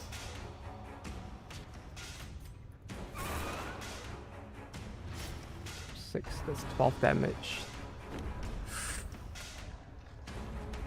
Like, if these two get all of their attacks in, I'm taking a lot of damage after all. Uh-oh. Yes, yes. That deals with one of them at least, but... Oh, pain.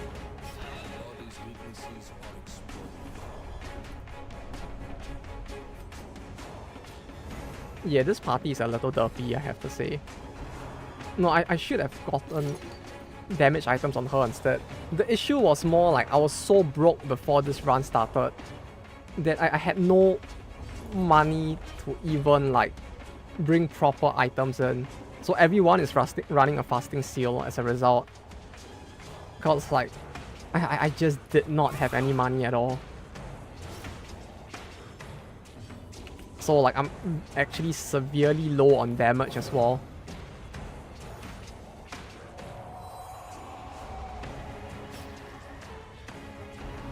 So yeah, therefore. Yeah. This party is doing what it's meant to do, which is save me money, but at the expense of making the run quite rough in exchange. Now, I would say, like, loot-wise, we got a pretty good amount of stuff. So, like, the party is fulfilling its goal. I don't know what you mean low damage. No, like, I have high damage, but the damage does not hit the back line is the issue. The closest thing I have to damage for the back line is the Musketeer. But the Musketeer, with no damage gear at all, is a little bit less damagey. So I need to like do this to the front line to get through him to get to them. The problem is that the first turn he does his thing, so I can't hit him either. And he just does this as well, cause like, sure.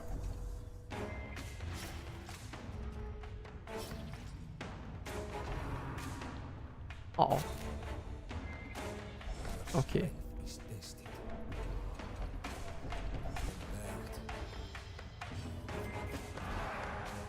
Uh-oh.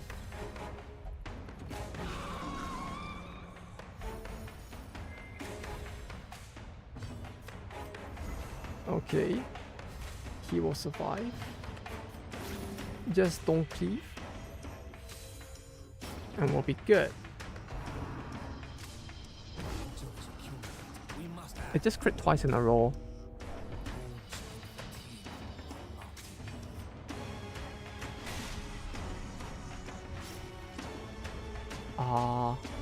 No, she is fine. I should really just use the Aegis scale at this point, I feel like. Actually, no, we don't really have to use it anymore, huh? I should use this more since I'm like...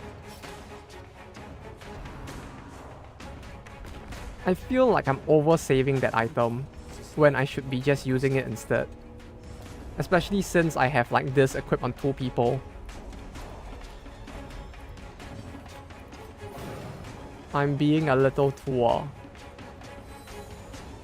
miserly with it.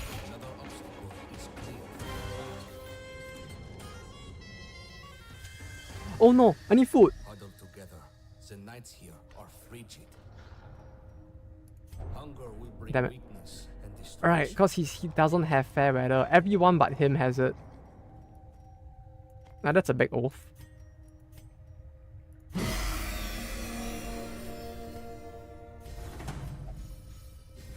Then got to use dog treats 99.9% of the time. Yeah, I know the feel. You live on. It took a while for my brain to adjust to like actually remembering to use it as well. It's like, it's so important, but like remembering to use it at times can be tough. Follow the ever-guiding light. Yeah, maybe we should go back. No, we can still push actually, just a little more.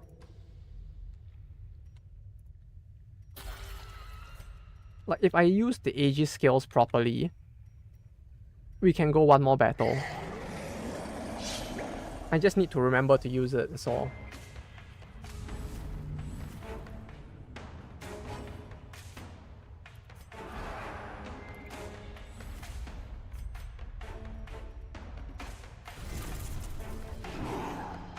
Well, at least with dog treats, it's like, after a while, you kind of get used to it. Actually, no, not really, huh? Sometimes I still forget to use them. It's only on boss fights that I remember I need to use them, but outside of boss fights, at some point my brain will just forget.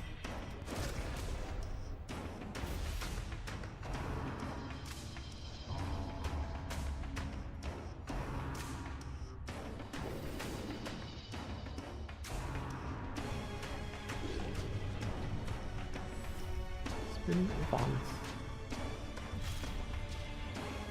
Okay, it's a good thing they missed, otherwise that would have been kind of awkward.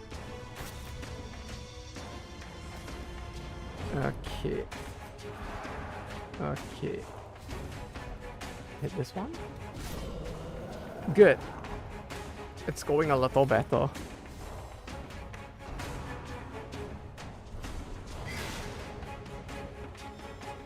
Still found boss look at them and didn't see them in my inventory. Yeah, I guess it's more of like due to the fact that usually I do use the, or back in vanilla I did use the Houndmaster quite a lot, especially during the alpha, early access. Sorry, not alpha. I keep forgetting that's the word nowadays. Let me just autopilot. Yeah, with Houndmaster not as bad, cause like I used to use him since the days where like his stun skill used to be abnormally high in terms of the percentage of stun it did. So that was for quite a few years. But so for his, I kind of like muscle memory it. Kind of like how with the Antiquarian now, I don't forget to use her to like click things anymore. Because like people have clowned me for it for so long that I've been traumatized to the point that I remember to use it. I think that's the good thing with streaming. There's people around to constantly point it out, so I'll never forget it anymore for the rest of my life. Now, I'll see the name Antiquarian in another game and I'll just get PTSD instead. I'll be like, oh, no, I must click the item. Must click the curio. No, no. Well, yeah, Houndmaster is not as bad. Like, but like with the Wyvern scales especially, with how they work in this mod, it's like you want to save them for the right moment. Oh, hey, we got more. I'm gonna even my chest. Hey, maybe I'll try to drop by and be the one to do the reminder. How about that? Then there'll be someone to do it. Be gentle. More of the time. These artifacts are What to toss? What to toss? Toss something. Toss something. Toss torch? I need food, but I only need food for just him. He has fair weather faster, which is like, it's really good, but like this is the one situation where like fair weather faster is like not really good.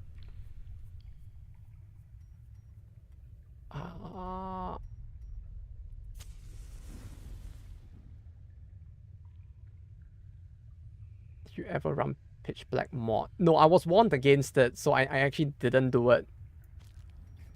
I had people recommend it to me, and multiple people also say to not do it. So I've never tried it. Is it good though?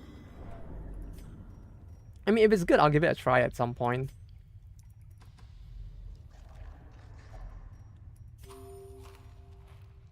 Wait, what? He didn't consume food? Wait, what? Oh, I gave him the chem skill. I forgot about the chem skill. Before Big was amazing now as well. I think the only one I actually did run quite a bit before BR were the Skaven Blight one, because I do like Warhammer stuff as well. And the Sunward Owls, which was pretty cool as well. But requires funds.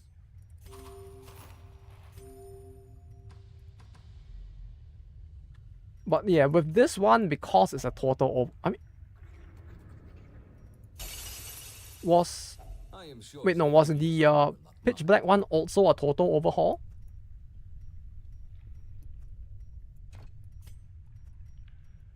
You know, at this point, I don't want to finish the run anymore. Like, my inventory is so full. I feel like not finishing the run and just going back now.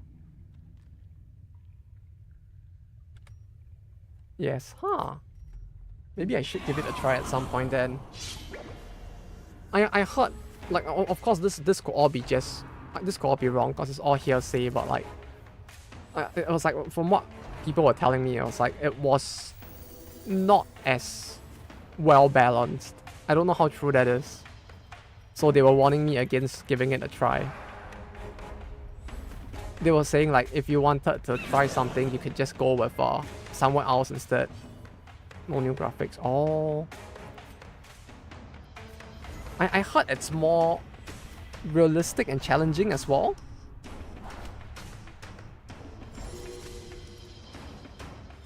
It had a lot of jank.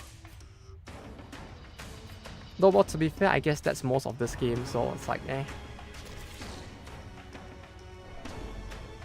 Like, all of the stuff the modders pointed out to me as well, like, in terms of, like, jank with the game overall was kind of funny. Like, 989 speed Crusader with 0 weapon, level 0 weapons. Wait, 989 speed? Wait, their speed was going into the triple digits? Level 0 damage. Are those just, like, the bugs or something? I mean, if those are just bugs, I guess it's fine. It's just that it does sound quite funny as well.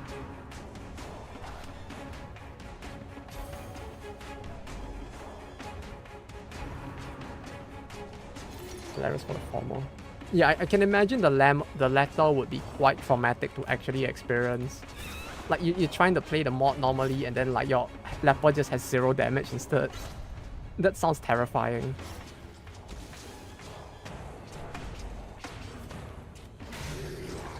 When we finish and they modded a lot of skills to be really fun. Huh? Like random dot heals on desktop ETC. Oh, that does sound interesting, yeah. Maybe I should give it a try at some point.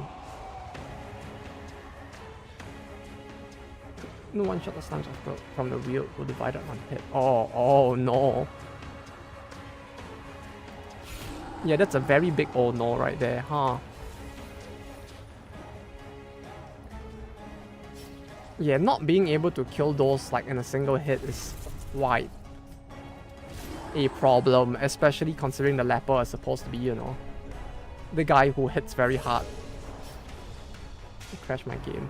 They crashed it? You mean the mod crashed it? Or the slimes crashed it? Like, the slimes crashing the mod would be quite hilarious, but like... both. Yeah, I guess both, huh? Yeah, okay, yeah. Okay, yeah, that makes sense, yeah. My brain wasn't thinking hard enough, it seems. Yeah, the mod is the game mode, right, yeah. So many times the game couldn't capture. God. That sounds terrifyingly hilarious.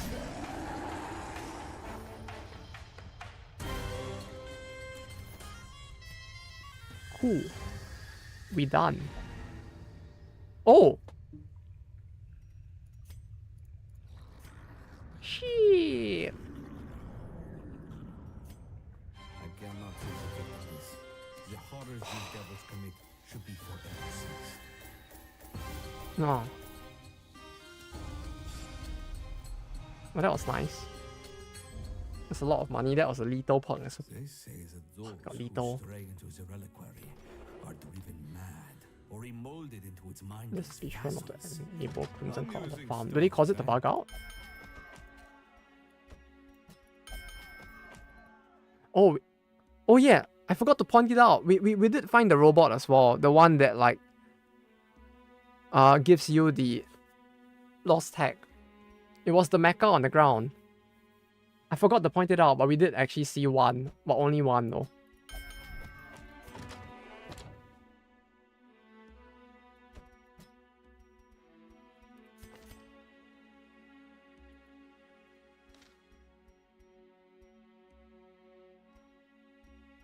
Yeah. Yeah, it's fine. Let's put her here. Save game like 10 plus hours in. Wait, you lose the save game? What? Wait. Oh, that's quite late in as well, huh? That actually sounds terrifying. Okay. If I do, I'll make sure to remember. That actually sounds terrifying. Corrupts the save somehow. I guess it accelerates the game's corruption, huh? Like the game, like vanilla does have that issue of like, after a certain week, it just like dies as well. But it sounds like the mod somehow managed to accelerate it if those two are at the end, huh? Wonder if it's related. But yeah, I'll make sure to remember. Philomath. Sun Ring. Healing receive stress, healing receive -5 dodge. 10% damage when acting force in the party. Do I have that? I do not have that. Let's go then. One last run and then I go for the day.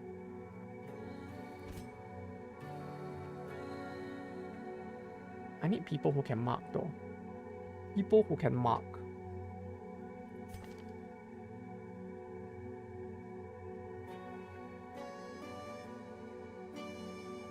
No, he had a way to mark target, right? Wait, no. Oh no, I sold the item that lets him mark that target. He definitely had one. I think I sold it.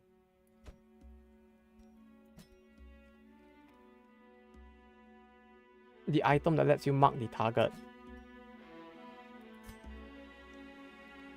Oh, that's awkward.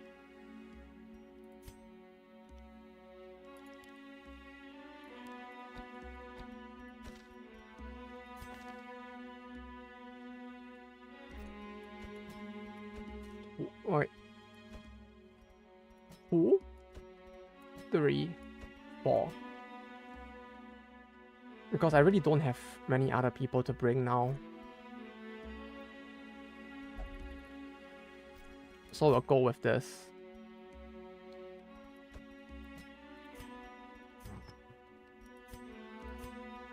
Three, 4. Okay, their gear is fine. Skills are fine. Okay. So we'll do the funny. We'll give him where's the banner? We'll give him my favorite banner.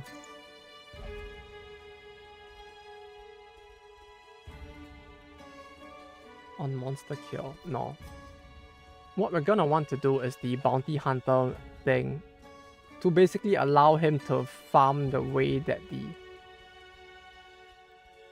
antiquarian would, while also being a little more stable, I guess. I don't know how much more stable he actually is, but maybe more stable.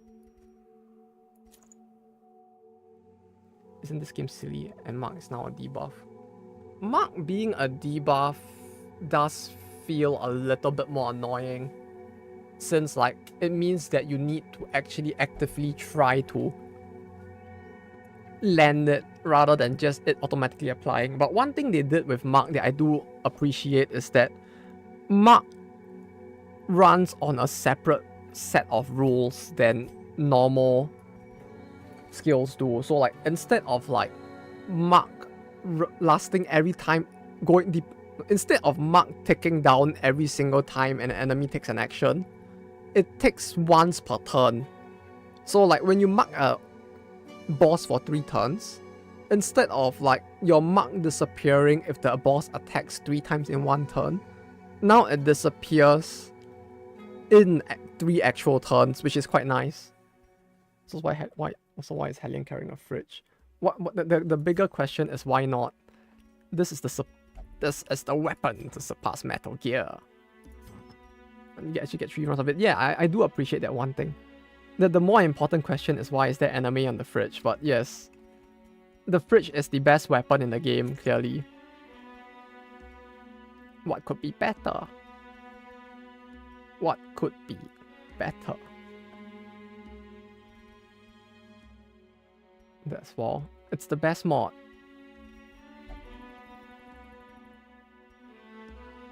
Because now we truly do have the weapon to surpass Metal Gear. Wait, where's the second half? Oh, wait for DD2 mod, same. I'm more like I'm waiting for them to get the. I'm planning to eventually try out the Antiquarian mod. I'm just waiting for a little bit because the last time I tried to run it was just after an update, which apparently might have caused it to not work. So now I'm just waiting and hoping that it gets fixed. I don't even know if it's broken or if it was just an issue with me. It could just be an issue with me instead, but yeah. I'm just waiting so that to try that mod. Because the Antiquarian mod for DD2 looks interesting.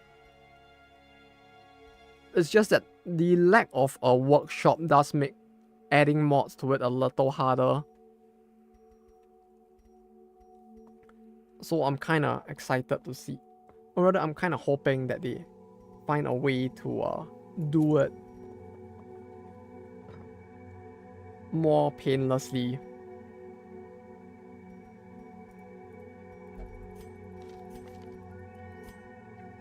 Yeah, this is fine. Okay. Go. We actually have money this time. Like, before this run, I had 0 gold. Now we have 40k. This is great. Oh, being able to afford items and prepare? You spoil me.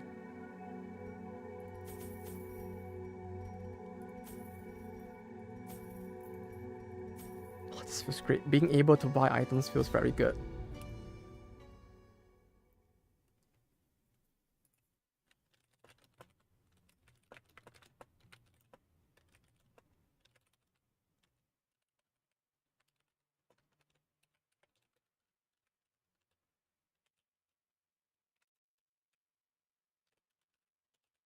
Give me a second here. I need to really.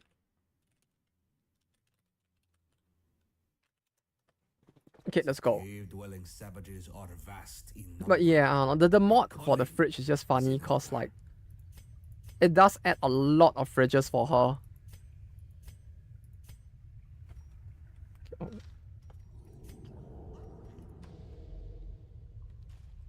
more than our enemies will attempt to impede us.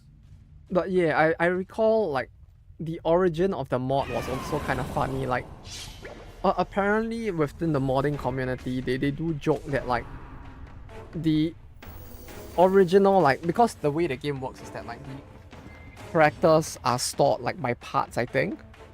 Like they don't store the character model as a whole for like some of the scenes. So like the weapon has its own like frame hitbox thing that it's supposed to fit into. And apparently the weapon's hitbox is so big that they were joking that you could actually put an entire fridge into the hitbox. And so someone actually did it, and that's why you have a fridge now. Against the light, our foes will fall.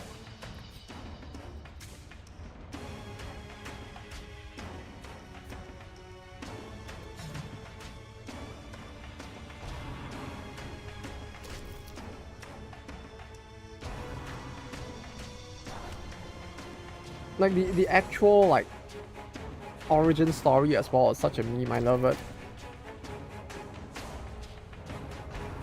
They need to hit the Crusader. I need my heals.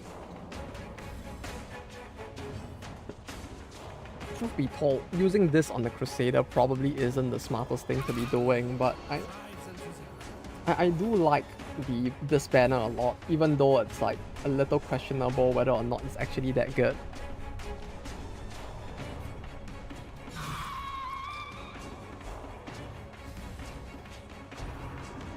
Like the banner basically like gives you like a stronger heal and a stronger stress heal in exchange for like the fact that you now have a dot on it that basically causes you to every second turn that the dot takes to basically break even on your heals. So like I think he heals like, let's say if he heals 14, he will basically bleed and blight himself for 7. So like every turn he will take damage, and like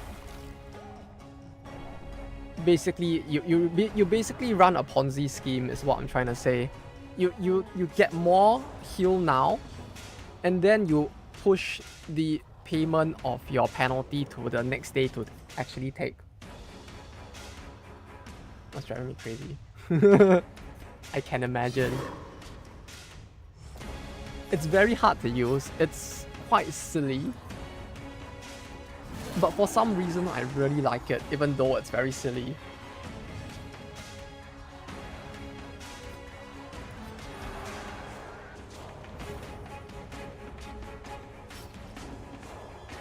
It's not every day that you get to run a Ponzi scheme in this game, so it certainly is something.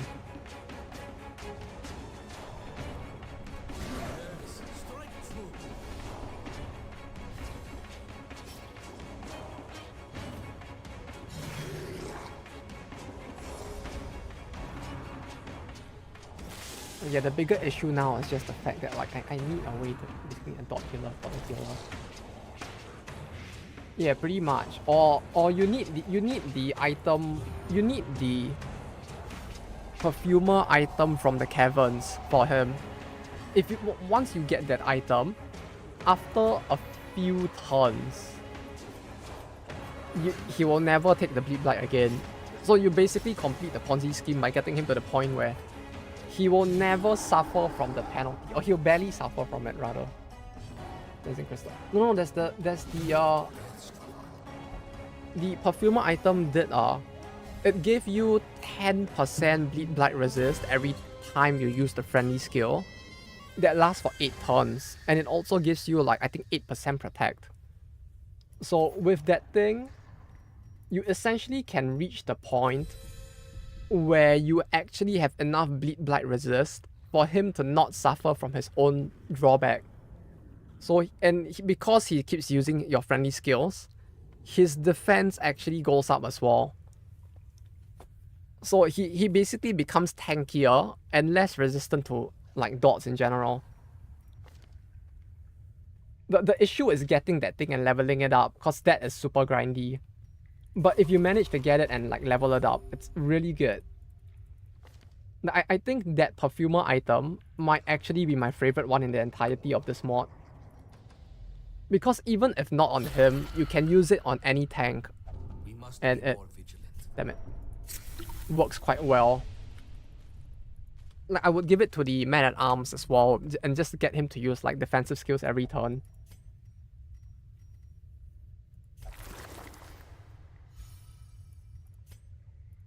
Get his stresses down.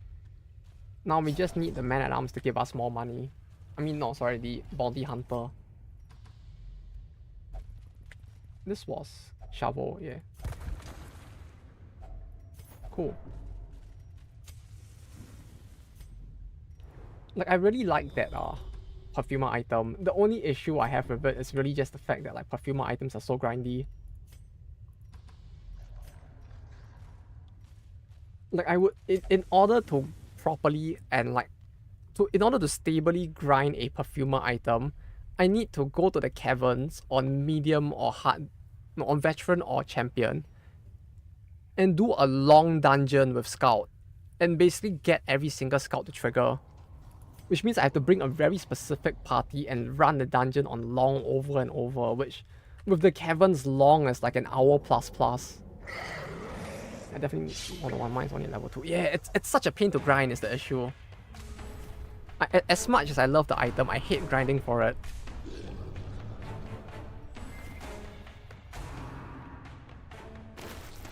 It's not a fun one to grind for, to say the least.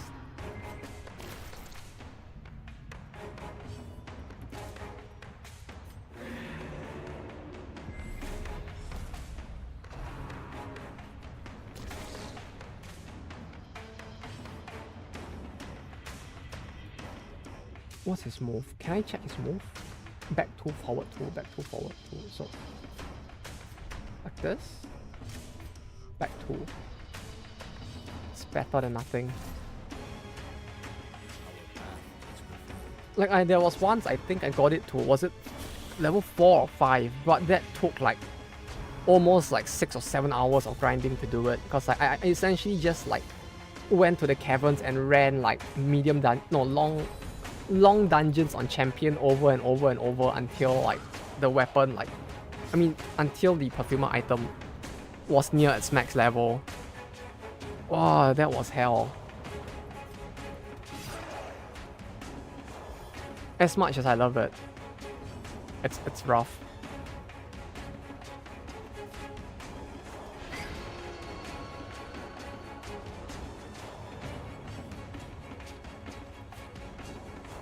But yeah, one thing I really find interesting with this mod is really the variety of, what do you call it? The variety of hidden items in it as well. Like there's a lot of items that are just like 1% chance to drop. Like the fact that it's 1% is kind of annoying, but the fact that there's so many of them that you don't know what you'll get sometimes for a run makes it kind of interesting. Idea just why that the perfume trinkets concept. But yeah, it's kind of cool. It does give the hidden dungeons in each of the areas a bit more of an identity of their own, which really does feel quite cool. 100, 100, 110, 120. So this is a 45% chance. Also double if any enemies are chocolate attack. No, wait. Bonuses are double. Oh wait, no, 100% is after calculation of everything, huh? Oh, that's rough. After everything is still 65. I really need that thing. I really do need that trinket. I feel like now. Well, yeah, the perfumer trinkets are cool. I just wish some of them were easier to use. Like, some I really have no idea how to use them. Like, there's the one that I think is like, every time you crit, you deal, like, true damage to them, but you also take true damage. I have no idea how to use that one. It's tough. Yes! Yes! The Prophet! Value!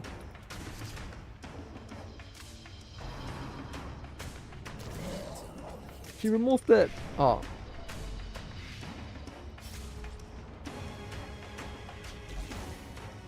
Damn it.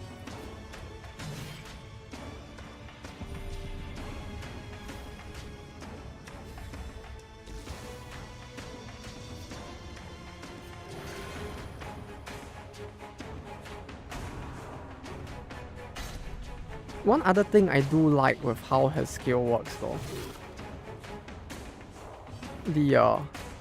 this flag is really just the fact that you can actually remove like blight off teammates as well. Oh, the value 65%. Yes, yes. Ah, it's working. The miracles are happening. Uh-oh. Damn it. Why they gotta ruin my miracles like this? Oof.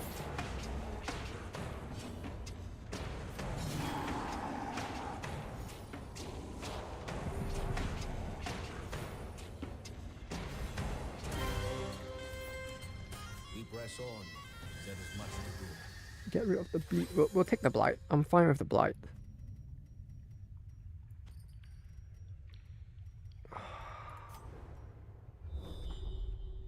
You know what? Let's camp here actually. Huddle together. The nights here are frigid. Salvage jewelry. Turn the BR narrator off because whenever he says be careful when you head chop, I lose my mind.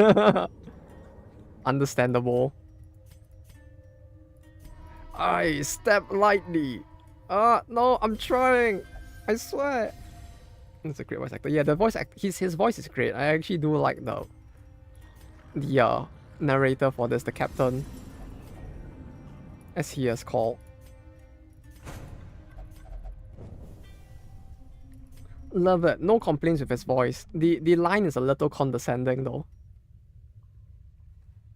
I step lightly. No, I'm trying. Ah.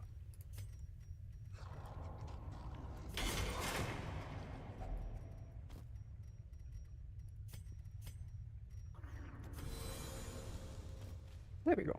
That's fine. No challenge is without its Oh no, I only have 2 shovels left. proverbially and physically.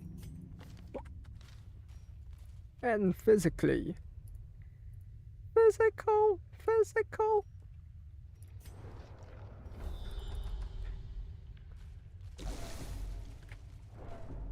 But yeah, it's tough to turn off his voice. Because I do really want it there, just because he does sound pretty good. It's like there's this conflict that just never goes away.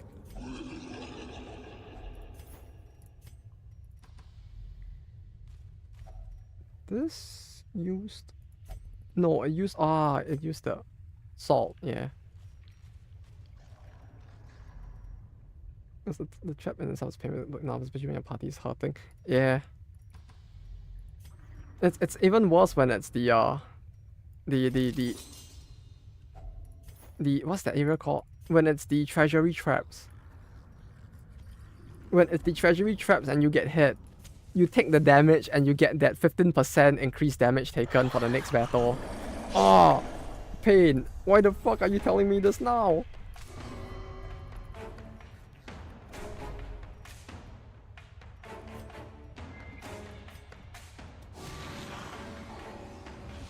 That one is extra painful, in my opinion.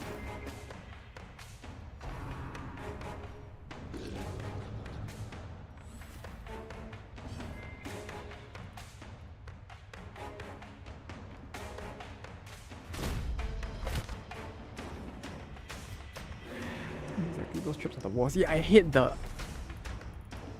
treasury has the worst traps, in my opinion. Like those are true hell.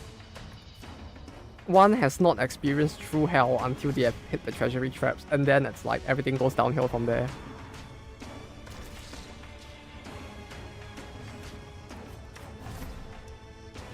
I know, right? Like I guess if I manage to like scout it all out, it's not as bad, but like hitting those traps like consecutively with no enemy spawns is quite rough. It's like when you hit the 3rd one, and you just have like, I don't know, like, what's a realistic number? Like when you hit like 3 in a row and you have like 45% damage increased, and you still have not found a single enemy yet, and you don't have like salts either, it's like, the tension. I just can't.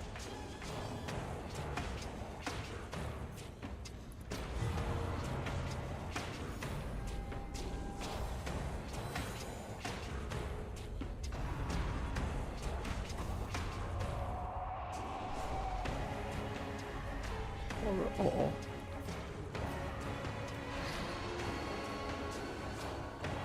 The very last couple fight. It cost trinkets? Which ones?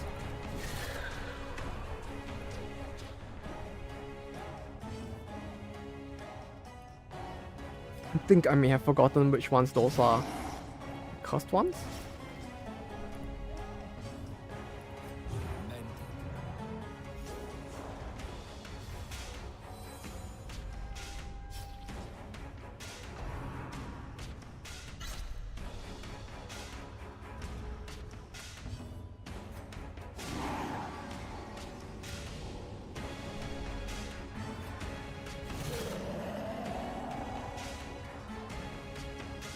This 30%, so An adequate performance for now. Keep it up. adequate performance, he says. No, this is a spectacular performance. What do you mean? This is spectacular. Clearly. Oh, I healed the stress on the wrong person there. I wanted to heal it on the crusade. That's a little painful. Things that go in inventory and give. Oh, those. Okay. Yes, those. I did try the advice that some people gave as well that kind of worked out okay-ish, which was, I think some people were suggesting that you run all of the runs for the curse things first, and then if you get to a situation where you can't push on, you just leave the dungeon instead. Because if your goal is to get money and not the item at the end of the dungeon, you kind of do get a lot of it from just doing that. God, just look it up. Just looked it up. Yes. That's what it's called, yes. Indeed. I forgot as well. The darkness will not impede us.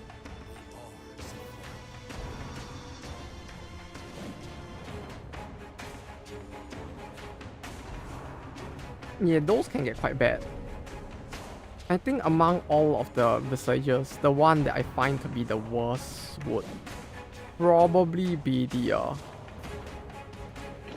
there's one that gives you bleed. I think the bleed one and the accuracy reduction one are the ones I probably hate the most. Truth be told, I don't really mind the death blow one as much if I don't have the other two. Like, I think those two terrify me more, cause like with an accuracy down, it does mean that I would be closer to dying to a death blow.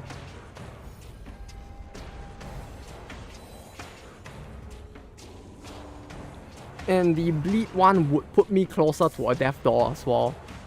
Like, without those, it's easier to not get myself killed, I guess. Is the impression I have of it. It's obviously it's still a lot of RNG, so I could still die, but like, at least if it's just that one alone, I feel like the risk is lower. Stressed him again? Strike them down. Do not relent.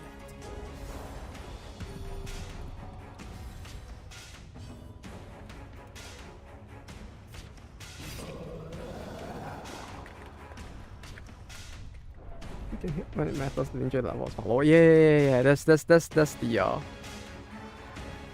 mindset I have, at least.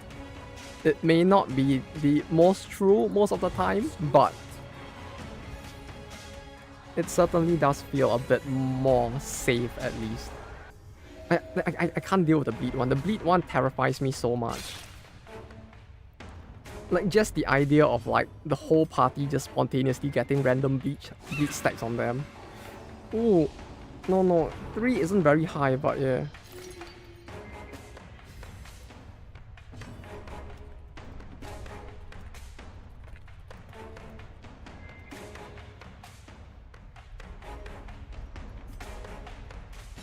But yeah, they can be quite. Just don't get the death star easy. I wish it was easy. Some enemies don't really want to let us have it easy, unfortunately. Which kind of sucks.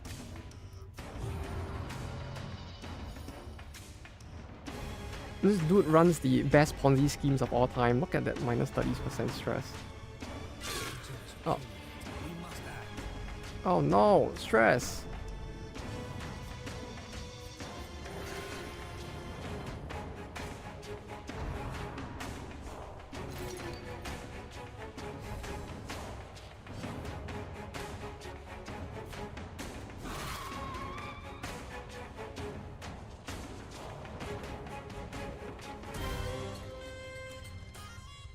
Another skirmish, another step forward.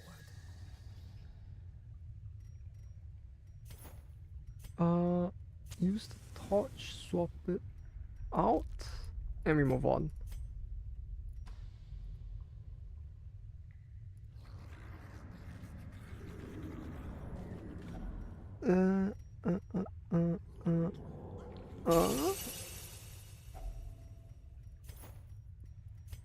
5. Actually, no, we could use the food now. Like this, let me take that. Since I don't use a lot of food, it seems. I think I have a few fair weather fasters here. I do. 1, 2? No, 2? 1? But I had 2 people not eating though. Oh yeah, right. 1 fair weather faster and 1 fasting seal. Hence why I only take like 2 persons worth of food. Aye, step lightly. Yeah, having fair weather faster on her works out a lot better than the thrall. Just because she can like keep herself alive a lot better.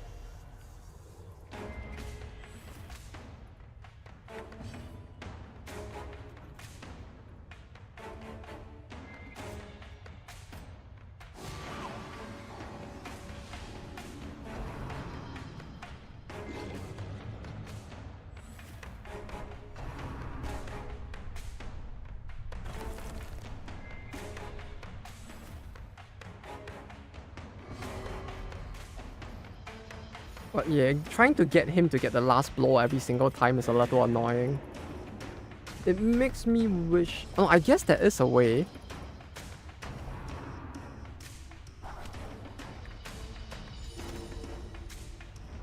Like, what I could do is up his bleed skill. If I up his bleed skill, he might be able to actually do it, I feel like.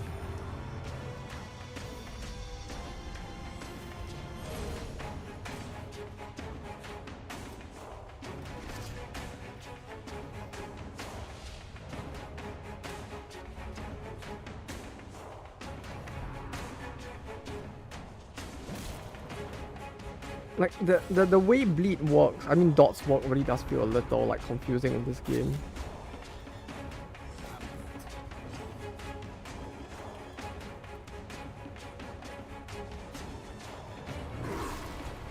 Like, if I use him to bleed someone and he does the final blow, it counts as like... No, if his bleed on the person is the last bleed and that kills someone, then it counts as him getting the kill. So if I get his skill and just like bleed the 2 of them and then get someone to hit them and they potentially die, that's like free, kinda ish. Real estate.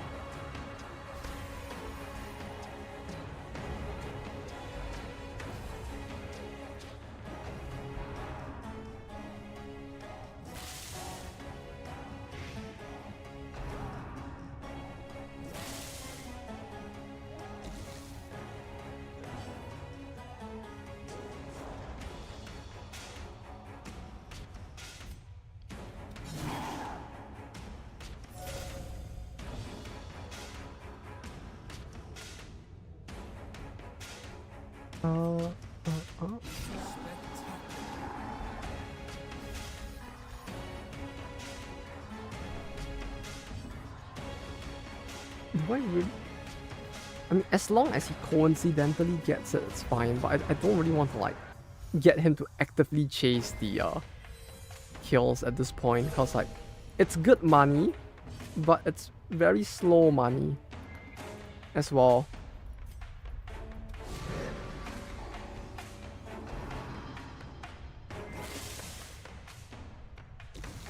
Like 27 is already a lot, I feel like.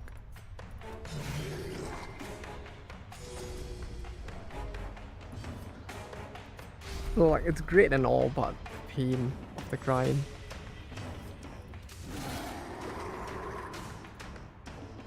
Okay, yeah, 65% does make it quite stable at least. Wars consist of a great many battles. Continue.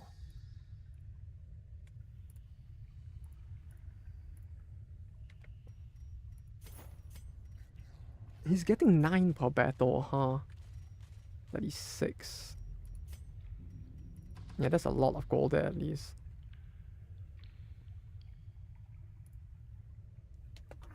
What's it? The money in pitch black was literally the hardest part. Oh yeah, cause like you can't really run like because pitch is harder. I mean, like the namesake of the mod, the pitch black. I guess like because of that, running in like pitch black literally would be even harder, right? For sale or for study? Are antiquarian runs also harder there? Oh wait, or is it just because the difficulty is up in general, then like even normal antiquarian runs get super hard as well?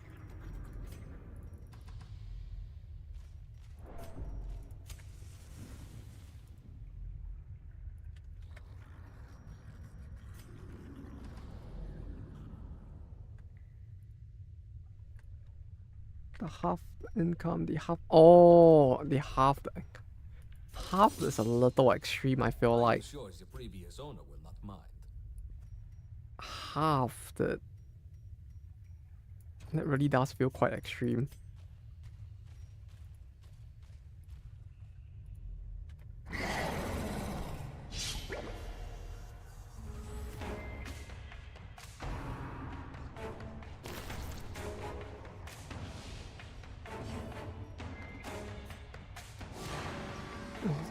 Yeah, it makes antiquarian runs sound not worth it if they halve the income overall.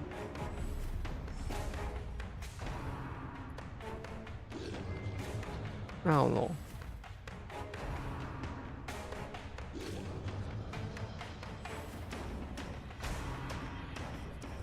When level 6 dies, you want to cry, I can imagine. Level 6 dying in any difficulty feels painful enough. In a mod like that where like everything sounds like it counts even more, it just sounds like absolute pain.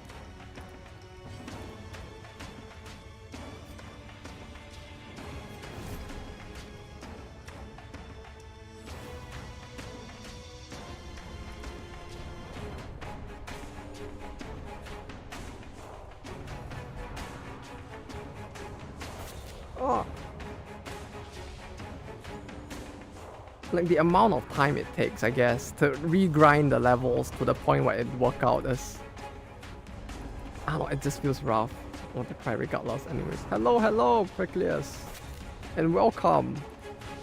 Yeah, it's like having a character die, like the pain of it always feels like it'll just never go away.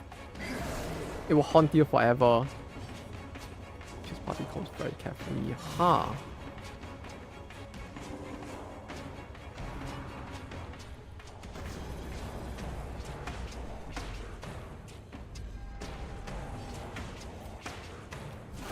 That does sound quite terrifying though. Having to like be that much more careful. Especially with some of the stuff in this game.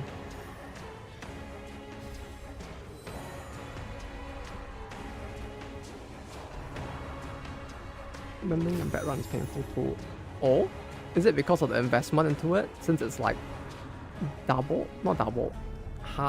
Because the investment is like the same but the... Wait, is the cost of everything the same? Like, is it actually a case of like you are paying double for stuff but the cost of you're earning half from everything but you're paying the same cost for everything? The supply costs are a thing. Yeah, I mean, if it's like really that, if that actually is the case, that sounds extremely painful, yeah. It's not as bad as that. Oh, okay. At least it's not that insane, that's good to hear. It would be quite terrifying otherwise, it's all scale. Ah. Well, at least that's not too bad, maybe.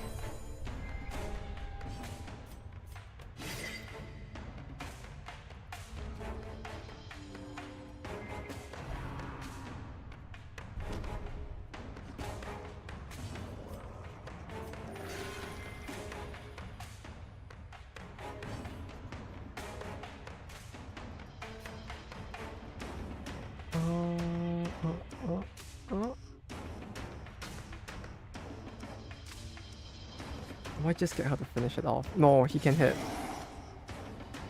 His stack just to like 20, so inventory is easier. Oh, that's nice.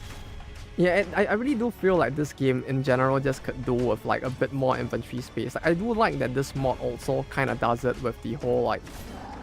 I think they did make the inventory size slightly bigger in general for this one. Like stuff like that I do appreciate a lot because like it feels like there's a lot more that you can do with that slight bit more of inventory space as well.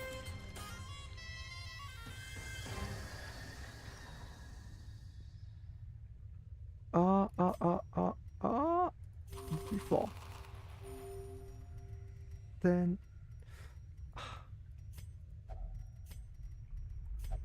come on. Something good. Ooh. Stack the tower, Johnson secret rooms easy. Oh wait, those can be stacked. Okay, that is actually very big. If even those can be stacked. Like that actually sounds really good.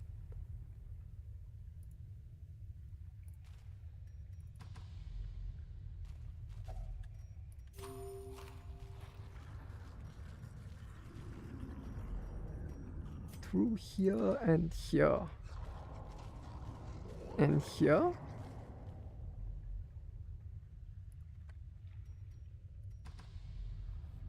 Just really... Oh no! I saw it! I saw it! I didn't react in time. I looked away and I was like... I quickly darted my eyes back and I saw it, but my brain didn't process it in time.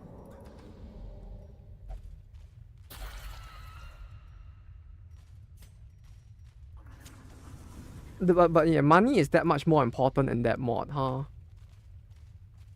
Be more careful. Be more careful. I'm trying, Sarge. I'm trying. Step lightly. No, please. I'm trying. No. Mercy.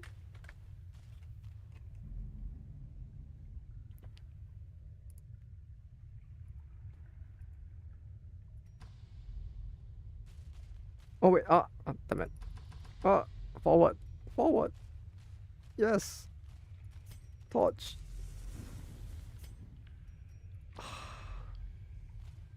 Just bad luck this time, huh? With the spawns.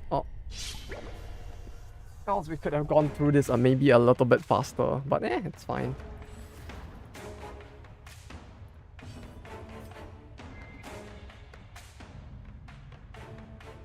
Did I get ambushed? Why is he at the front?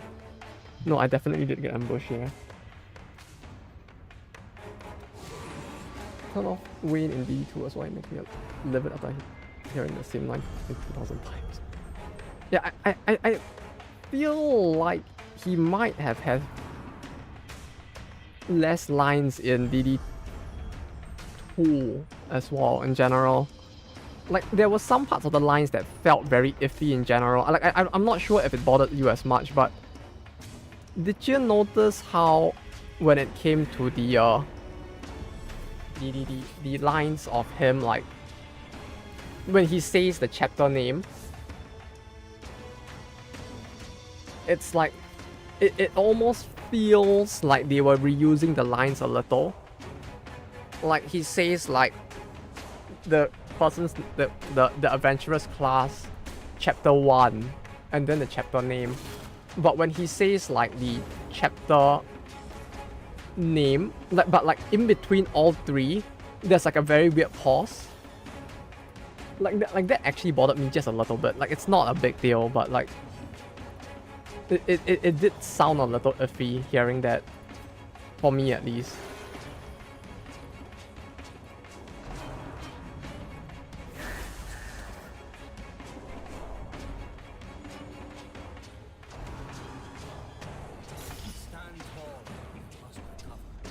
Very points on script, you put like 2 lines, short lines over and over. Yeah, like during the story segments, like he has some very good lines as well, but like the way they did the start of chapter narrations was yeah, I don't know about that one. Oof. Uh-oh.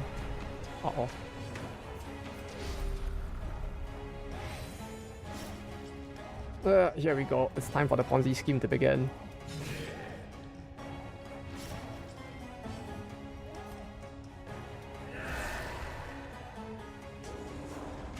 we're gonna bit by bit just get that money. I mean, get that HP back. And soon, at some point, all of this will get cancelled, and then we will like be at full money. Uh-oh. Uh-oh.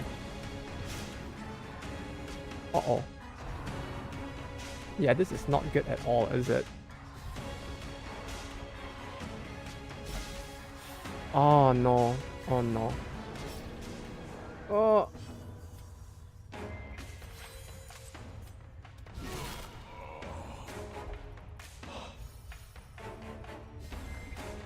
At least he's last to move now. Come on, come on, come on. Give me a chance to save him. Please. No. Give me a chance. Chance. Please. Fuck, that's not good either. It's not good enough. No. Ah. Stop. Please. No. Mercy. Minus 11, minus 19. Not surrender. We need you. I heal on bandage. I definitely need that one, yeah.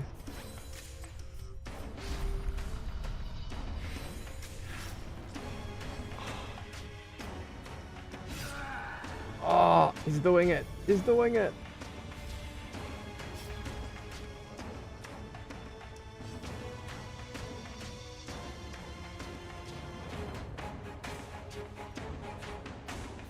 Hey, Snorlaxol. How you doing?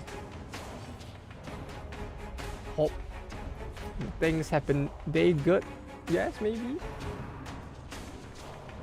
not waver. Uh-oh. Fight goes on. Okay. Fun.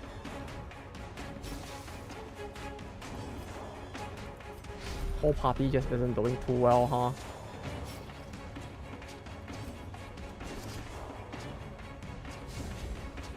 Better go. Oh. Hope these sleeps was good then.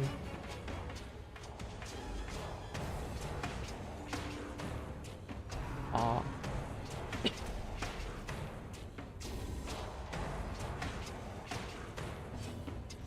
But yeah, was about to end off after this dungeon, but either way, good to see you here nonetheless. Yeah, the 54 heal was quite big. It's stressful. That propped the entire party up quite a lot. The issue is how much damage this guy would do, I guess.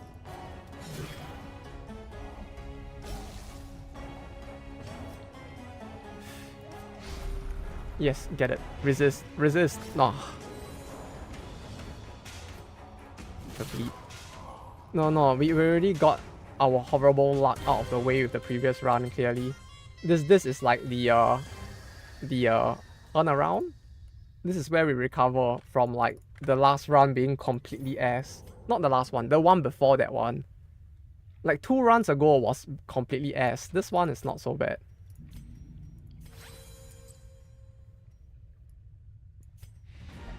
Oh! It was the last battle as well. Thank fucking... Oh, that's great. That's good news. That's very good news. Talking about ass again. No, not in that way. I swear. We're talking about ass, but in a wholesome way.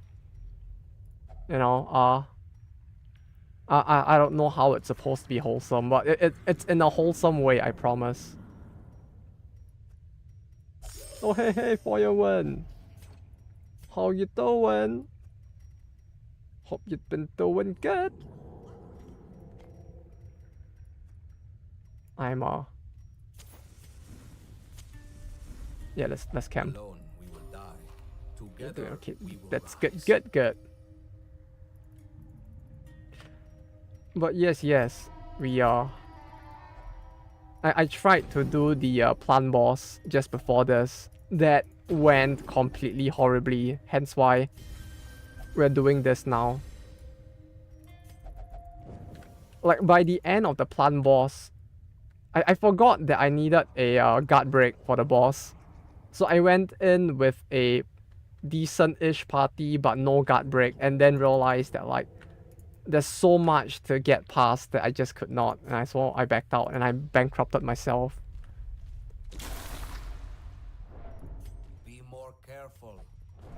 Oh, these guys can give contraband trinkets in exchange for blue and red gems. They can?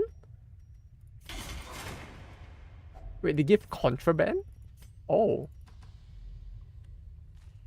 I mean, it helps a lot to have. With the party I had, I would need it. Is the issue. Since I brought a lot of single target bleeds. With the intent of like just shooting him in the back, thinking it would operate like the blind guy in DD vanilla.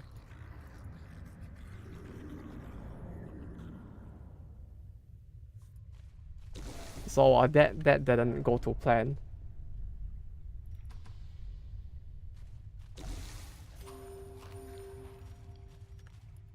It's come from somewhere. Yeah, I mean, I thought we could just like buy all of it off the illegal trinket man in the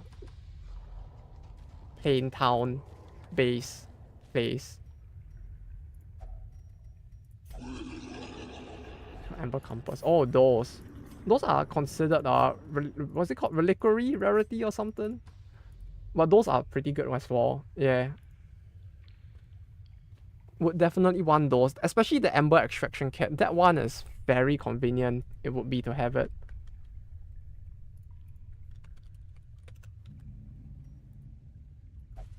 Do I have?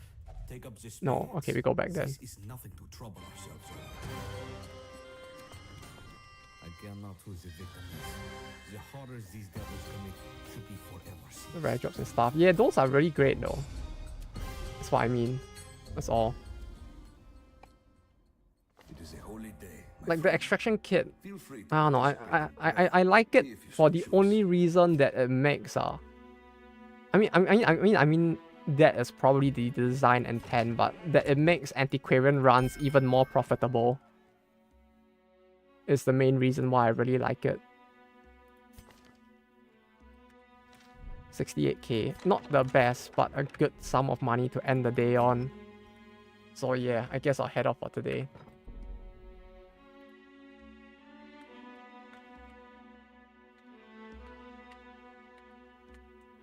Since it's already quite late. And there's an even better money trinket. I mean, there is, yeah. But why not both? You go to bed when I raid it. Level 5. Yeah, the issue is getting it to level 5, huh? We'll see if we get a chance. I wish there was an easier way to meet the Ignolian though. Like, yeah, you can find him randomly in a dungeon, but like, having a party that I know I want to use to fight him can be kind of tough, because it does feel like it's not that common. Maybe it's just me having bad luck, who knows, but like I don't see it that often. And when I do, I have an antiquarian and it's just like eh.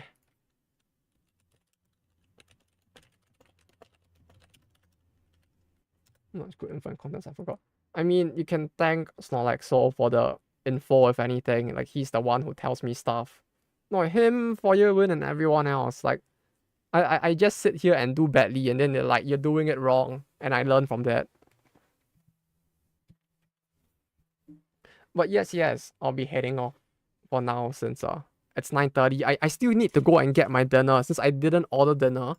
And I didn't cook anything. So I actually need to, like, get food now.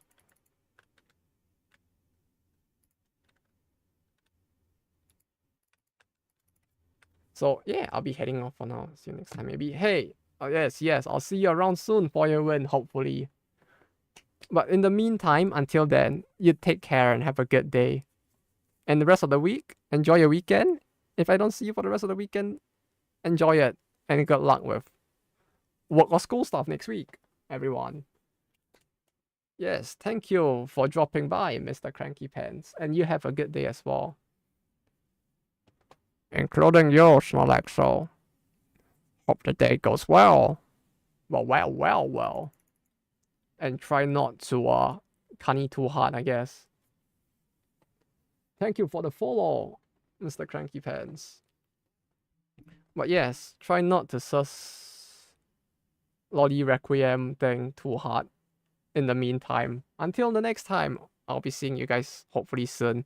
Minecraft tomorrow. We'll see if we can I feel like I say that every week, that we'll see if we can get to the Ender Dragon, and it never happens. But we'll see if it works this time around. Hopefully it does. But yeah, I'll be heading off now. So, take care and bye-bye.